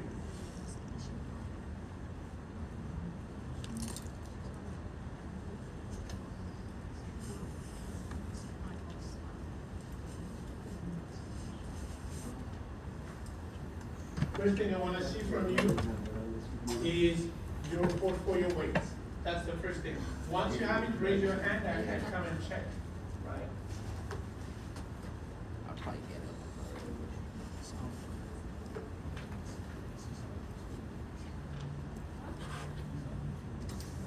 Okay, oh, there you go.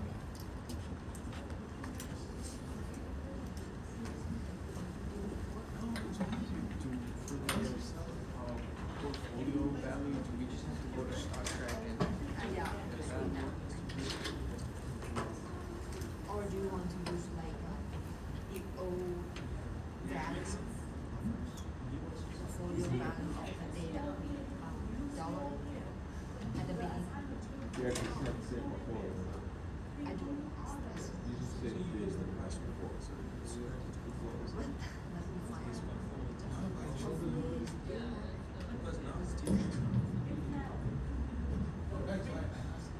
Because current portfolio, which is bought something. Because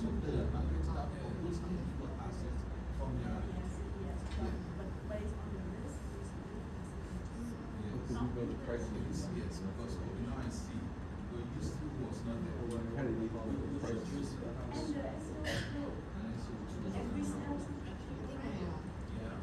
Oh, yeah. It's all about sales, you see what's not there, and this other one was not there. That's why I'm asking, everything again from the 72 on, we use the 72 like, we got my point.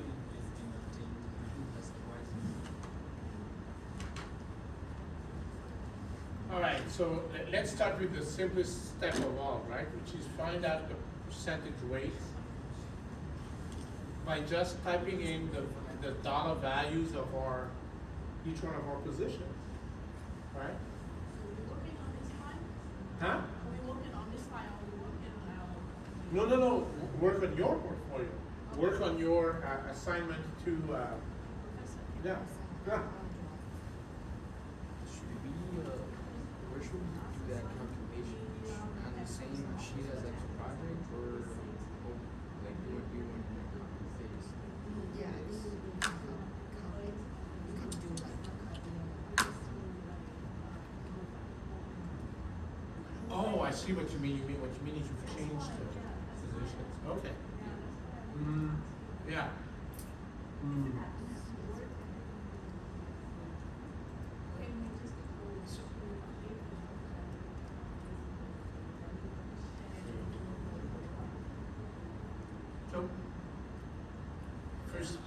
So, first of all, you had a portfolio for assignment too. Yes.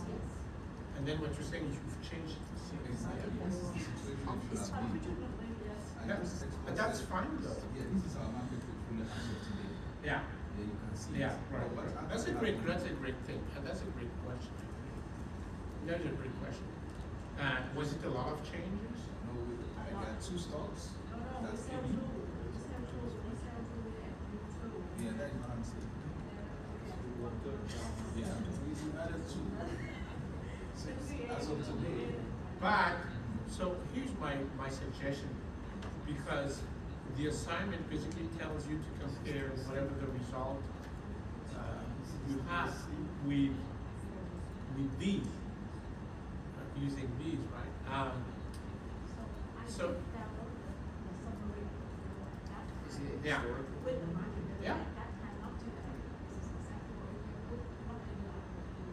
Do you know the number of shares or anything like that? Yeah, before I download, the detail, I did download overview, something to. But I think you have the history of your transactions to begin with. Exactly. So that is why I was saying the market value we use for the entire data. Here, I got this, but this is from the time, March or when I moved. Yeah, yeah, right. So I have my. You can use that. Okay. You can use that. That's a great. This is not. Let me mention this. Market value, but this is when before I download the detail. Oh, it's not. So, Sorry, I was gonna go back to one thing I want to mention, because some of you have changed your portfolio, you know, between assignment 2 and this new assignment, right? All you need to do is rely on the market values that you've used for, you know, for what you had as of assignment 2. That's it, right? And again, this has nothing to do with market cap, right? Because you did not invest in the market cap. No, it's you bought a number of shares with a given price, right? So whatever that was in assignment 2, that's basically what you're gonna use, right? That was a great question.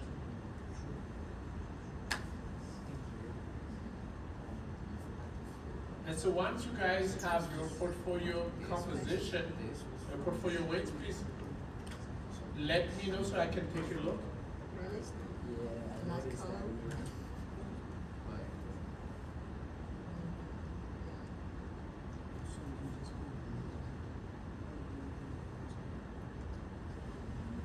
Have you sent it? The weights.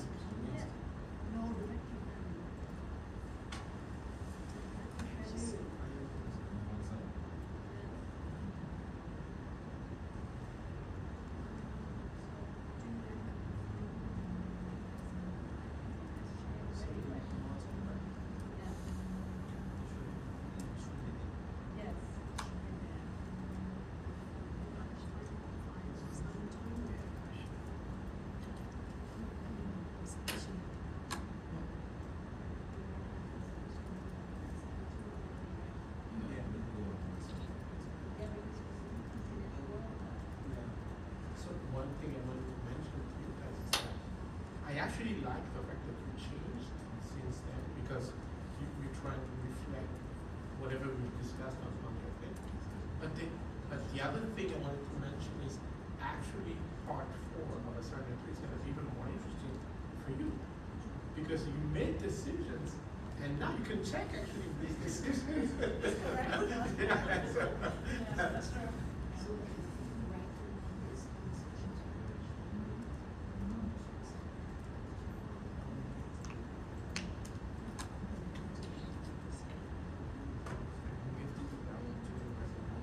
Yeah. I tried to do the file first.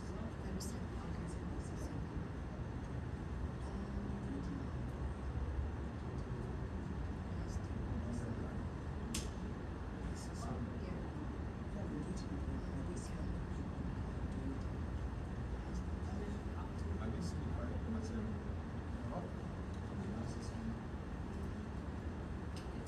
This is good. Yeah. If not, I can use that. The recommended range, is that part of the? But that is So, the recommended range is gonna come way later. Oh, so that, we don't have to do that. Not now, because for now, first thing I want from you is portfolio composition. What are the weights, right? That's the first Yeah. thing. Already done. You done? So now we can do the. Okay, so let me check first of all. So. Yeah. Because we said our historical. Okay, cool. Perfect. Alright, so the next step is to compute the return of that portfolio. So there's two ways for you, right? Because you have assignment 2. Yeah. So automatically, you have columns E and E, Yeah. E and D, yeah. right? Yeah. You have the historical returns and you have the capital returns. Yeah. So the next step I want from you is compute the two portfolio. We're gonna have two portfolio returns, right? One using the historical, right? And the other one using IER. How do you do that? Well, portfolio return, right? Portfolio return. So I did it here. Right? You transpose the weight and you multiply. It's the same weight that we just computed. Okay. Transpose it, multiply by the correct Okay. column of return.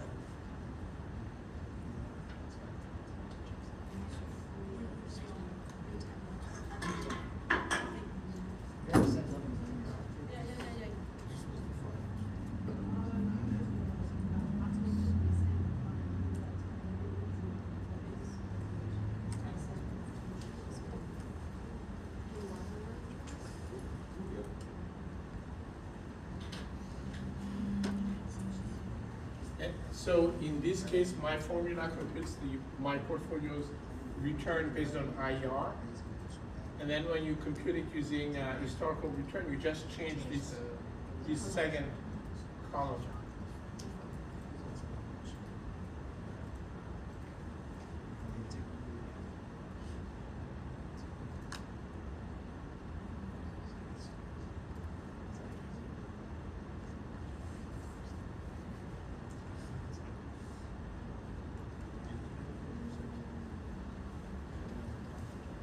So you're the only one on your team? Yeah, today. Okay. So I have my assignment too. Yep. But am I using, so you have your own IER stuff here, do I use those instead? No, you use, no. So as far as IER and the return, you use yours, the ones So from this is assignment just a 2. continuation of what we did in this. Yeah, exactly, right. Well, then I'm just making a copy of this page to make it easy. for Yeah, you. but the first thing you need to do, did you compute the weights of your portfolio? by This, yourself? I have this, is that different from the last? Yeah, that's different, Okay. because this is market cap, whereas market cap means Oh, my. you fault. invested, you bought the whole company, Okay. right, which you didn't. So whatever it is on stock track, you look at the value of each one of your position, the dollar value. That's my column P there, And then it's sum, and then you take, and then you take the ratio. okay. Right. I see what you're saying. Thank you. No problem.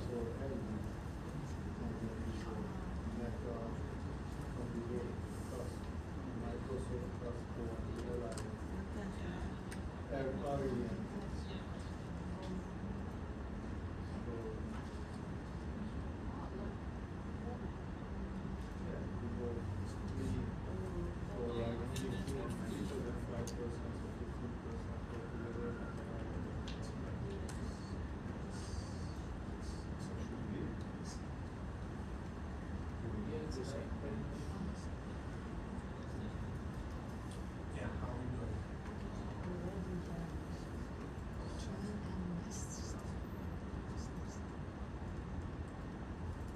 These are the, this is from assignment two, this is the, this is the CAPM return.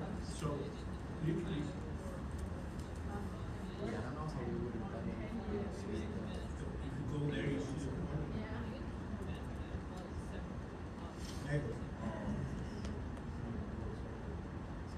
I think I said it's every 2 weeks, Mhm. but I said that now I think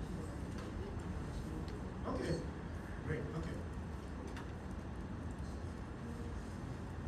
All right, you want, okay. Fire station? So the next step is, Oh, okay. and I think it's the best part, the best way of doing this is put two more columns, right? So one column is gonna be the column of IER, and the next column is the column of historical return. And then you're gonna be able to compute the expected return using IER and the expected return using historical right? so. Why do we need a gun and a gun license for? Still, yeah. use. Since we are Mhm. to homeless Well, your face looks scary in this room. it's like, yeah, Stay it's just negative, that's what. already.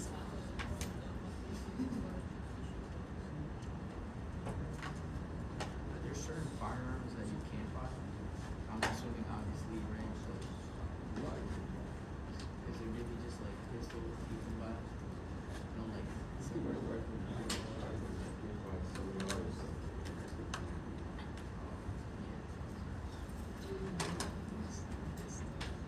I think we have to use solver now. Professor? Did you compute, Yeah, the IER and the HR. Let me take a look. Yeah. IER. Okay. Now, the next thing you should do, and let me announce this to the class basically. So, folks, once you've estimated your portfolio IER and HR, it is really best to show them right underneath the efficient frontier. Why? Because then you can check if the return is anywhere on the efficient frontier. Do you understand this? Yeah. And then you can make that solver decision I was telling you about, right?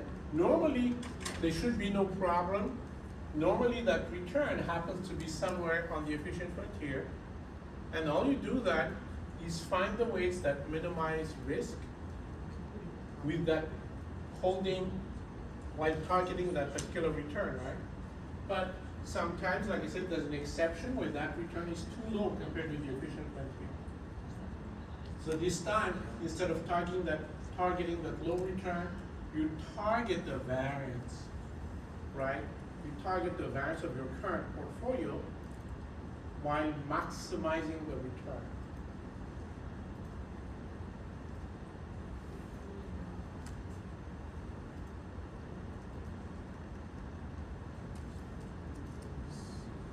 So you guys are almost done, I'm sure. I'm surprised.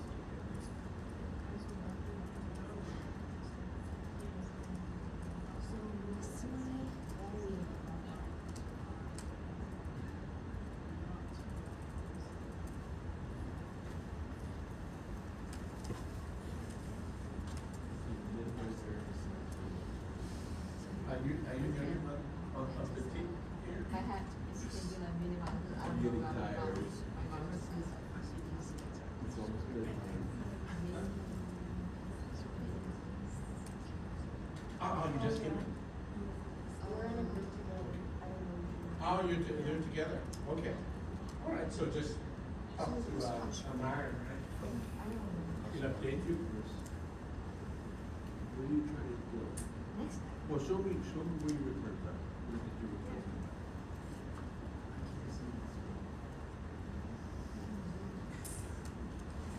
Close that solver out.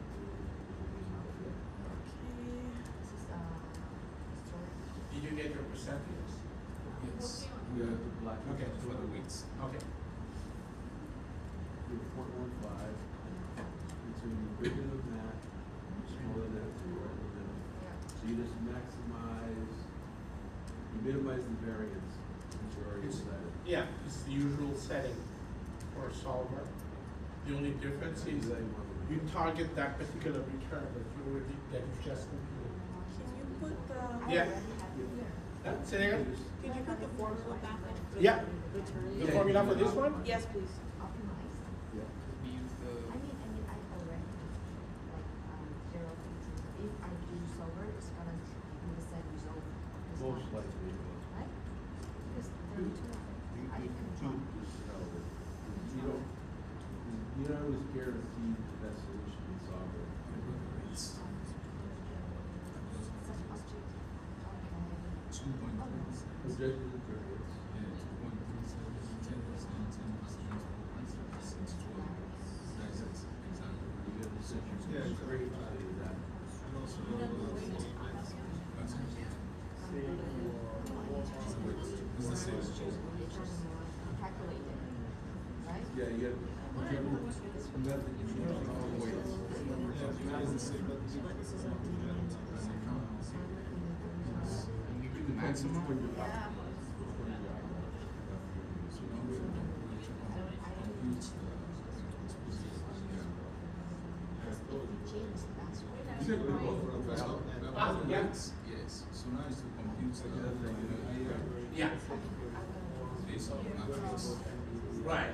Again, for your IR, it's simply transpose the weight and then multiply it by Yeah, this is like IR, a continuation of the last. vector, right? The IR column. Yeah, it's not like a brand new thing.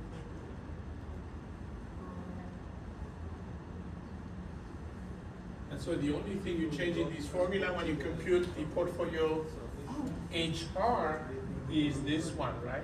This, Yes. instead of using D2, D6, you use C2, E2, E6, right, for the historical return.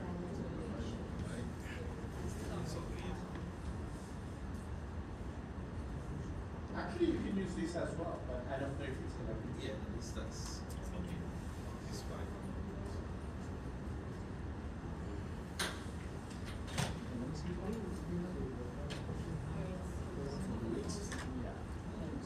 It's 2.37%, 10%, 10.19.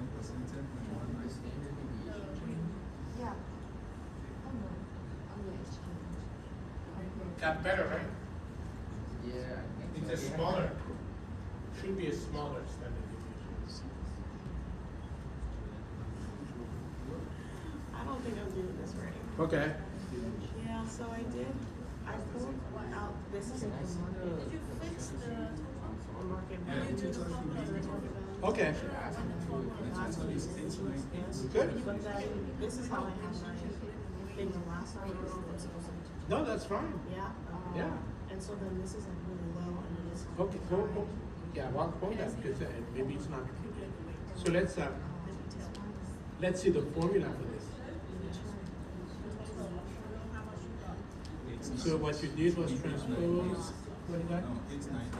Okay, now I see you go retail because I keep your. Okay, so let's go back. Let's go down.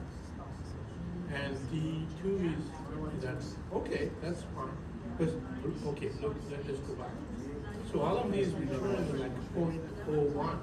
Oh, because they're, okay, so it makes sense. So it makes sense for it to be earlier. And then all of these returns, historically, it's even smaller actually. So let's go, so maybe that formula is wrong. Let's go there.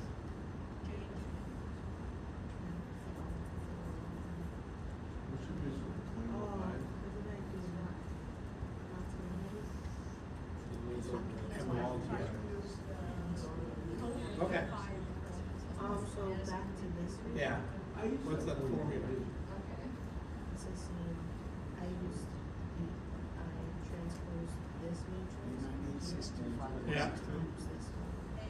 No, No. it should be times E. E, Returns? these are the return, historical returns. Yeah. Oh, so this one as well, or no? No, hold on, so let's go back. Sorry. So this is, let's go here. Yeah. This is transposed weight For the times the IO. This should be transposed weight times the historical return. Okay. Yeah, okay, that makes so much sense. Yeah. That makes total sense. So what was your problem with this? Did you say? This cell is to be equal to once, the return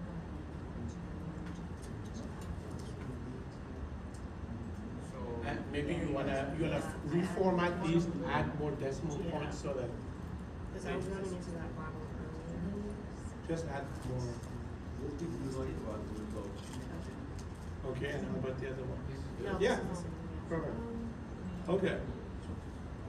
No, this is like. Yeah, the whole so this thing. makes sense. Okay. So now the question is, so let's go down. Is this above the MVP? Let's check the This should be like higher than zero, the weight higher or. Yes, it is. Zero. So that's good The news. weight. Okay. And let's check this. 0.001. Yeah. All right, perfect. So so the next step, the final step really is, you're gonna use solver the usual way. But for this, you wanna target this return, and you wanna make sure that the portfolio return uses IERs.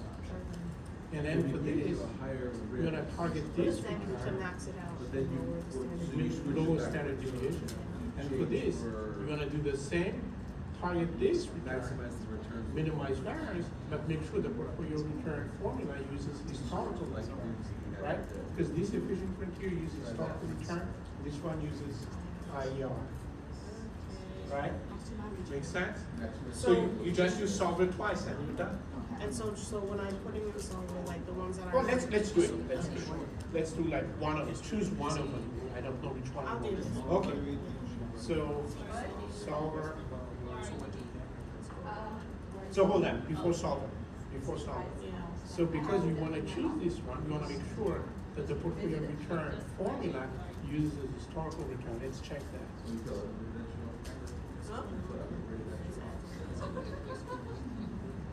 Okay, so what is that? It says, You click minimum or max? yes, it does, it's okay. Good. Portfolio return, perfect. Yeah. Oh, actually, this is smart. You have another, Yeah. let me, show me that formula. It's the same approach. No, but with IER. Yeah. Ah, I like that. Cool. Nice. Okay. Just have it in the same spot. Right. As opposed to changing the formula all the time. Okay. So let's use solver. So, minimize what's C15. C15 is the. Perfect. So C9, that's fine. C9 is 1, which is fine. So these two are fine. Change the first one. C14. Because what is C14? C14 is Yeah. that's for the IELTS. We do not want IO. Yeah, I think I did it wrong. That's number one. And then we want it to equal. Okay, this one must be the equal one. So you have to, yeah, It's Yeah. 22. that's it. Okay, and solve.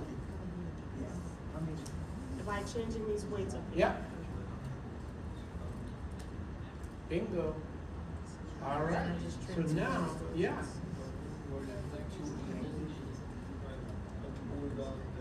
Actually, that's Because I want the return is, Maybe, must be equal. yeah, there you go. Return of return. There you go.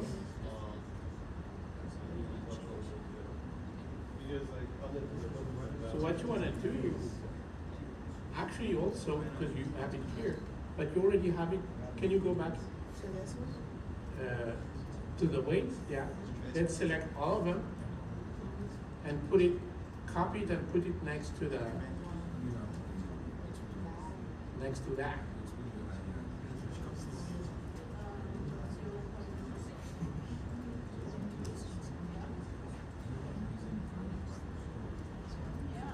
So let's copy again. Yeah, It's a big sheet. Yeah. There you go. And then same Yeah. thing with So you're gonna do the same for IER. So let's do, And then, oh, I have to put that here.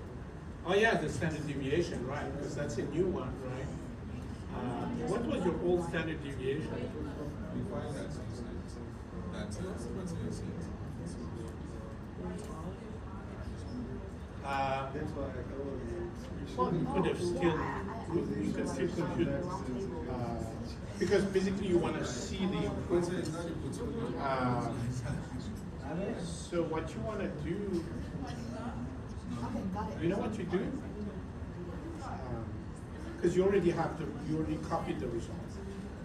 Let's go back to your original weights. Yeah? No. Yeah, copy. And paste it over there in the weights. Because that way, Instead. So instead of paste, yeah. And now you have the, This is the standard deviation? yeah. And paste it somewhere, yeah. That's the old one. And then the new one, let's go back to, because we didn't record it. Copy that, Oh, I see. go back.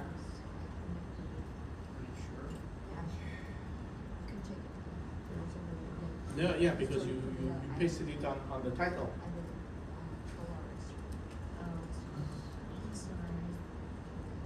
And There then you that's go. 82. There you go. That's the new one, right?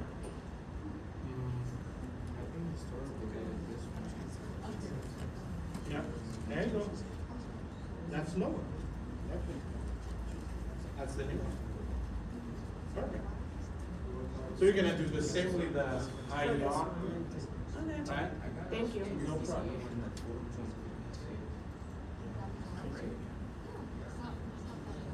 I got 2 points. So what did we do? So for solver, these are the constraints that I put. Okay. Change the weights, E22, E21. Var, maximum var? No? Oh, no, minimum. Yeah. That was honestly. Yeah. Okay. Unless you like to gamble. No. Yes, for you got 2.22, so then that should be it. Professor, I have a question. Yeah.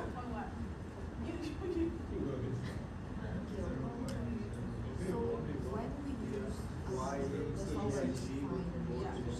Mhm. standard deviation of 2.2% compared to our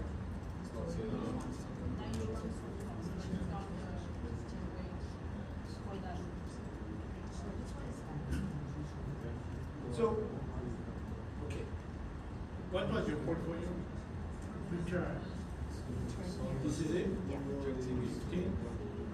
And this is your objective here?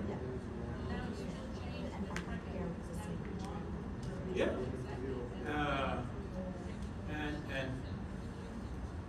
And what did you do? I mean, what is the standard deviation? This is the old The solver standard not deviation. use the same deviation. Something is wrong.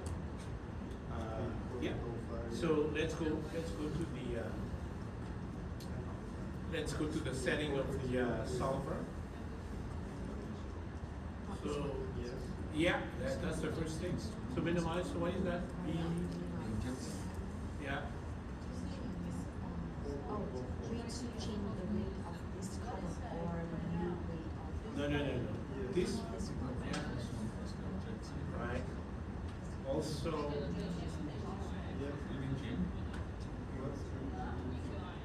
And the other thing also is you want to make sure that the portfolio return you're using is the formula for portfolio return for solver is historical, because this is historical, right? What you get. Yes.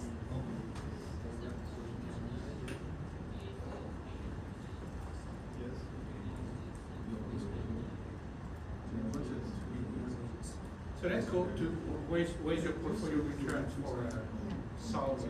Is that the one you're using for Solver? Yeah, Okay, so let's do it then. this is new.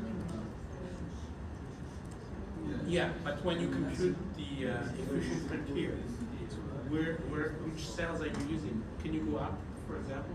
I use, this. No, but see, Yeah. on Solver, you have to have a cell for portfolio. So I guess this is it? Yeah. Okay, let's show me the formula on portfolio return. I just want to check. Can you have two? Okay, let's see. Yeah, okay, It's too small. yeah. So the return you're using is not historical. You're using, yeah, you have to change it. Yeah, yeah, yeah. Oh, this is, so this is what Yeah. Oh, Now, Solver, what is the So you use the weight and the return? So, okay, so first of all, where is your portfolio? It's this? Oh, because I. Yes, yes. Okay. Now, what is the IER? Yeah, is this? That's why that. No. How did you do it? I use this. So, yeah, can you have two? That's why we have Have the two?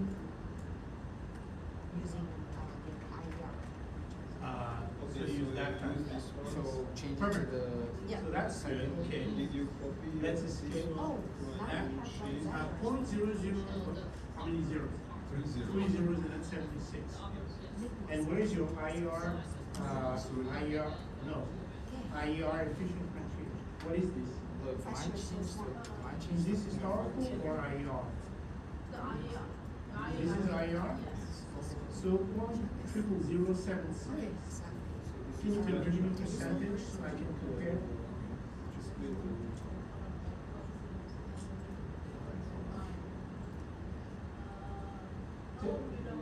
No, no, I'm just saying, the format, not the formula. Yeah, like that, Oh. right? It's Like like me, better. yeah. It's like Point, better. point oh two better. No, the formula was fine. A little bit It's just the format, I just wanted the format to be changed. And then down here, down here. Percentage. It's right. Change it to What do we percent. have? Do we put the old solution or the new one here? 0.076, is it in the, And then the weights, right, the new weights? Here. Yeah. yes, 0.07, perfect. Yes. So now, let's do solve. Hold on, oh, so this is IER, right? Yes. Let's make sure the portfolio return is IER. Let's go to this. C2, C13 times, yes, it is IER. Yes. Perfect, okay. We need, okay, yes. That is fine. Yes. Sorry? All right, so let's do solver.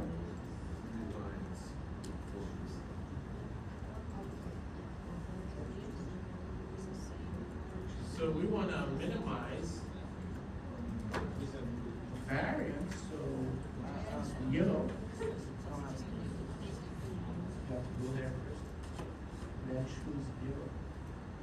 Perfect. By changing the variance to C13, which is correct, that's fine. We want the sum, your variance is one, that's correct, right? But now, let's change the first one. Change. So we want E19, the portfolio return, to equal, On this one. yeah. Can you, yeah, oh, sorry. Remove that. And then click different. And now you say, and solve.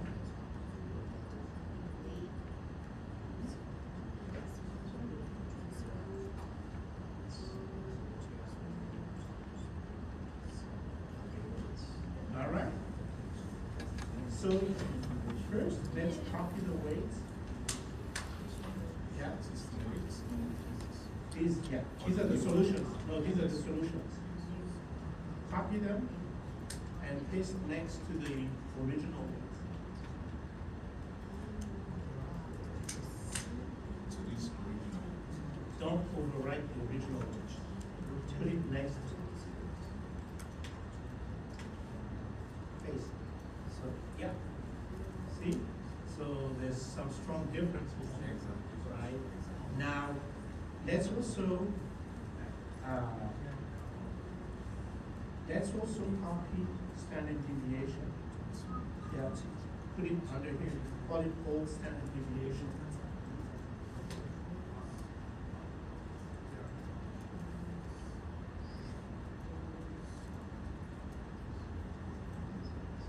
Actually, is that the old standard deviation? No, that's the new standard deviation. That is the new one. Yeah, Then let's call it, new standard.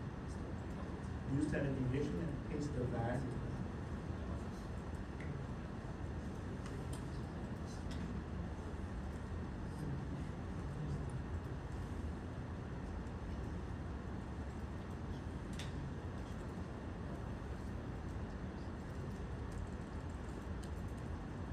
Yeah.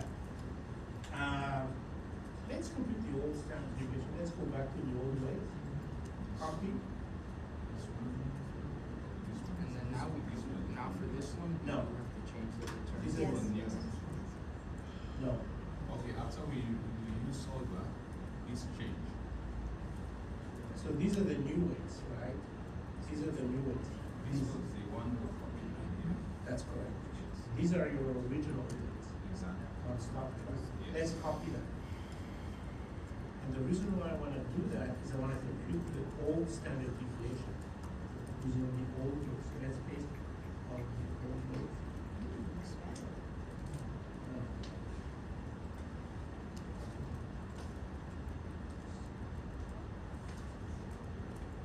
Copy by value, paste the right value. Return.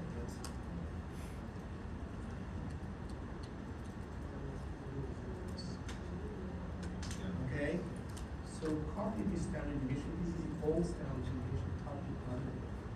So,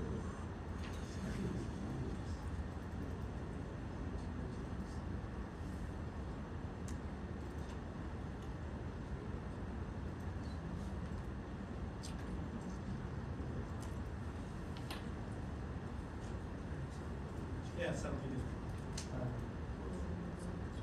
it's now 10 minutes. 16. Is there no, hold on. It's 0.9. I'm confused.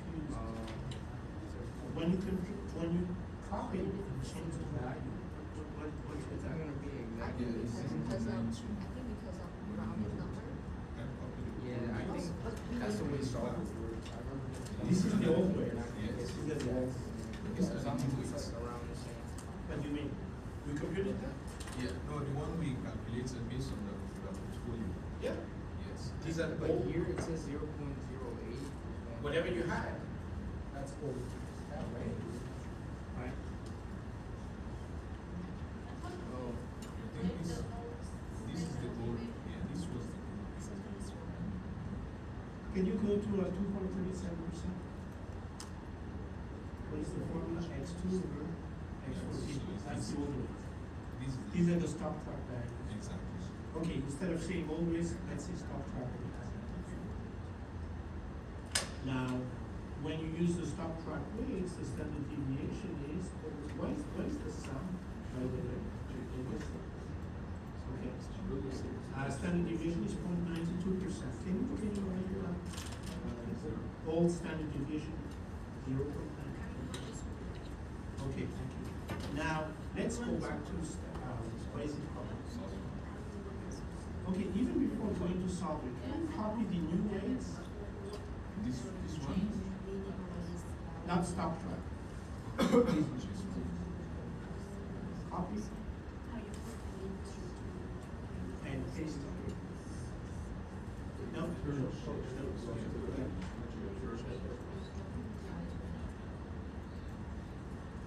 Yeah. Well, the same thing. standard deviation 0.7. Can you write that down? No, Yeah, but this is the old. Instead of 2.76, it's 0.70. And so now, on stock track, you have these weights, you have this return, but you have a much bigger standard deviation of 0.92%. With the new weights, you get the same return, but a lower standard deviation. You do the same with IER, and you're done. This is based on, what was this? This was based on what was this? Let's go back to the portfolio return formula, please. Can you what is E? Can you, yeah. Also, these are IER. So now you do this with historical. So now you're gonna have weights. Hold on, please go back here. So now you're gonna have the stock chart weights, and then you have two columns of weights. One from IER, one from historical. That's gonna give you a range for each one of, yeah, so you can compare. Right. Thank you very much. Yeah.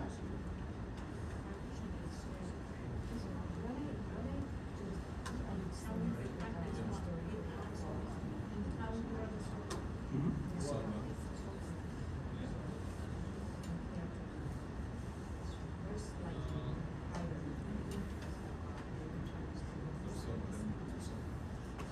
No. So, what do you mean the return is not exactly the same? You use the same IER, right? In other words, when you go, when you computed the efficient frontier, which IER, where are the IERs that you used? Yeah. So you still use that now. So, right, there's no reason. For the, what is this one right here, the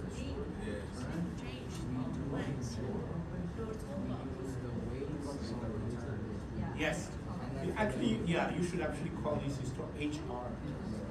Make it just to make it simple. And then for the second calculation down here. Yeah. Right here, we changed it. Exactly, the return we calculated, yes. So it changes the weight of the weight. Weights and IER. Is that right, or do we keep it at 8? Yeah, so by the way, before I answer that, all of these results, you should show the new and the old standard deviation, so that we show the improvement. The difference. Yeah. We have them right here. So that's easy to do though, because The old one right here. It was in within the range. what do you mean it's the old one? That's the new one. No, this is the old one. No. The old So That's the new one. The bottom one is the new one, and then right here, because the fell is in the range, it is 0.8. okay, yeah, okay, that's not quite what I was talking about. Basically, I was talking about the standard deviation of your current for using. So here IER. Okay, where is your portfolio composition? This one. Can you copy this? No, not that. The percentage, yeah, the weight. Copy it and let's paste it where you compute. Is that the switch? Yeah, like that. Right there. All right. Now, so this is IER, right? Okay. So can you go on B26?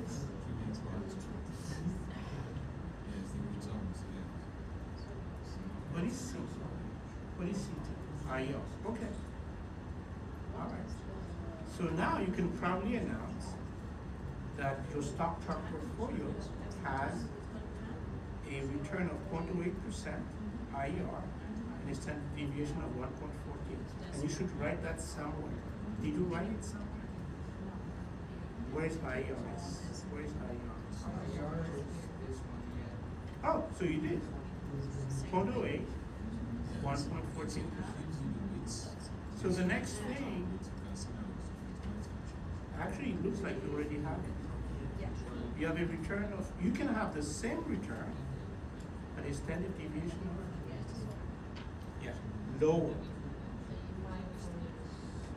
Not yours. This is yours. Ah. Your portfolio has a, Compared to the efficient compared to the frontier. efficient frontier. So Right. if I can. And so let's finish that thought, right?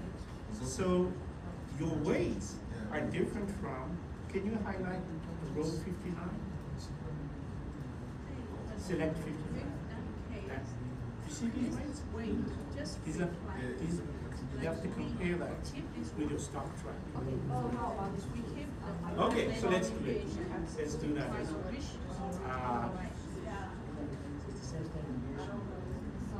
So in this This is my maybe the rate that I can lower. This is, So hold on. this is the tax. So actually, are we still having the same weights?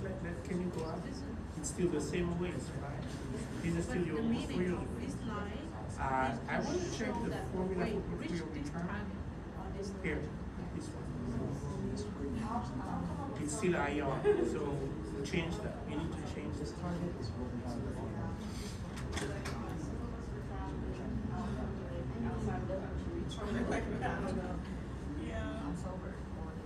But you're all set, thanks. It's okay. No, so this is a historical return now, right? Can you go in? Can you go into the formula? What is C2?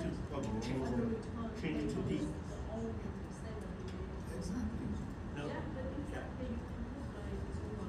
Yeah, so now, that is, you want Yeah. to do for this one now, for the maximization. What is the result? That is what you're talking about. 0.15, right? And standard deviation Yeah, is for the 1.14. maximization, yes. Can you write it somewhere? Yes, it is. 1.4. Can you write old standard deviation 1.4? Yes. So you see it's a much bigger standard deviation. Your stock track portfolio has a much bigger standard deviation than.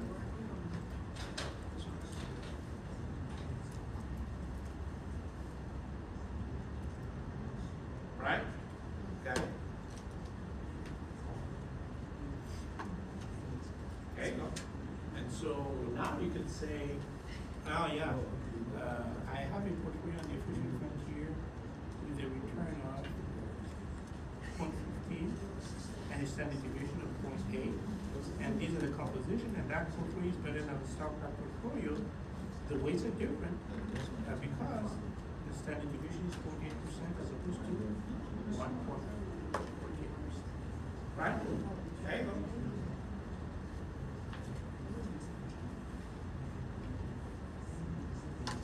And you want to optimize the portfolio for this?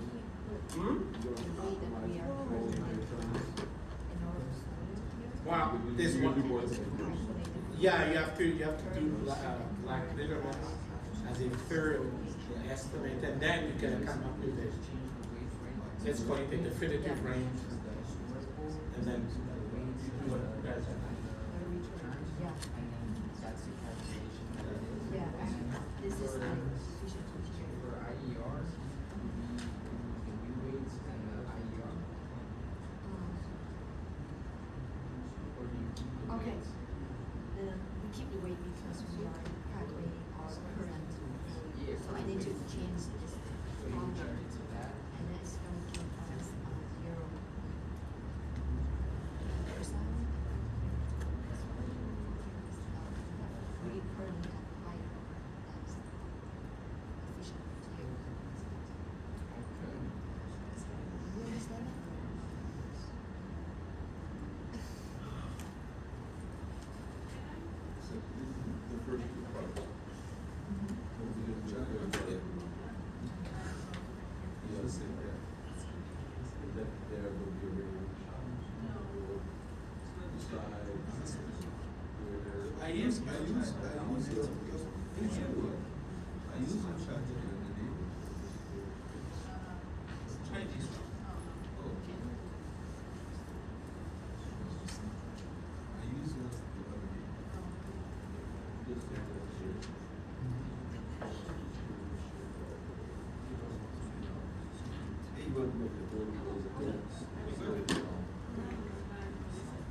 So my suggestion is if you guys have still questions, shoot me an email over the weekend, right? No, I mean, if you got questions, I'm here. Alright, so.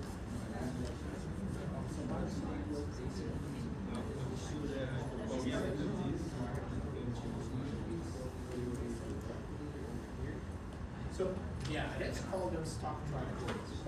They're not new Yeah, ways, yeah. because the new ways are coming. And then, so this is the historical. Right here, so we have. This right here, so we have to use the weights and the return, right? For the stock trackers. Yes. Right, and then for the IER, it's. the Same stock thing, trackers, so, IER, yes. And then compare that. And compare it to the, and then compare it to the efficient frontier. And you may have to use solver to do that. Yeah, yeah. Alright, thank you.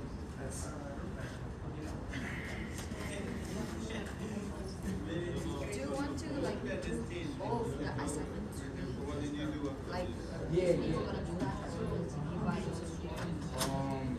I'm gonna, I think we should all do it, Yeah, and then because I'll it's- finish it, yeah, and then just compare, yeah. Okay, sure. When are you guys gonna start on it? Maybe we can. Over the weekend? So what day would you guys like to have it done by, so I'm like 100% out? I think Monday, by Monday or. By Monday, okay, that's fine.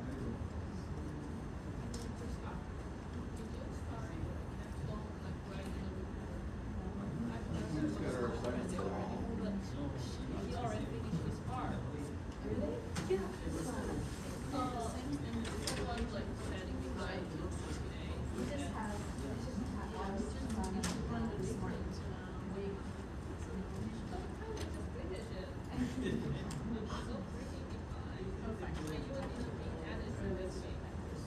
Where's the other one? Where's the other one? Yeah, so we just have to. No one is able to connect with that guy, even Professor. Well, how far would you show up, right? Far would you show up? Yeah. She's there. Ready, Doc? Mine was born. I might use the bathroom real quick if you wanna walk. That way? Yeah, I'll meet you over there.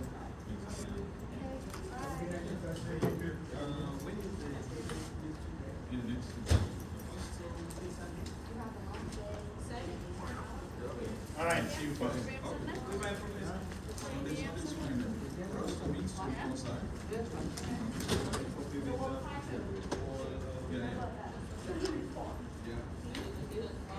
Last time, we told me that. Let's see. Yeah. I don't really care. But let's see. I want before Monday.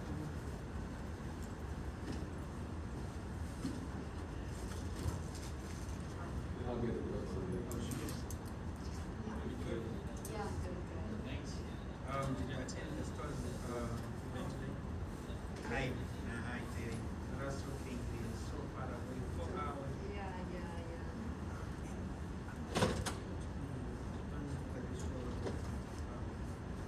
So, I'll let you know. There is for event. Oh, yeah. Yeah. You're gonna go. Okay. So,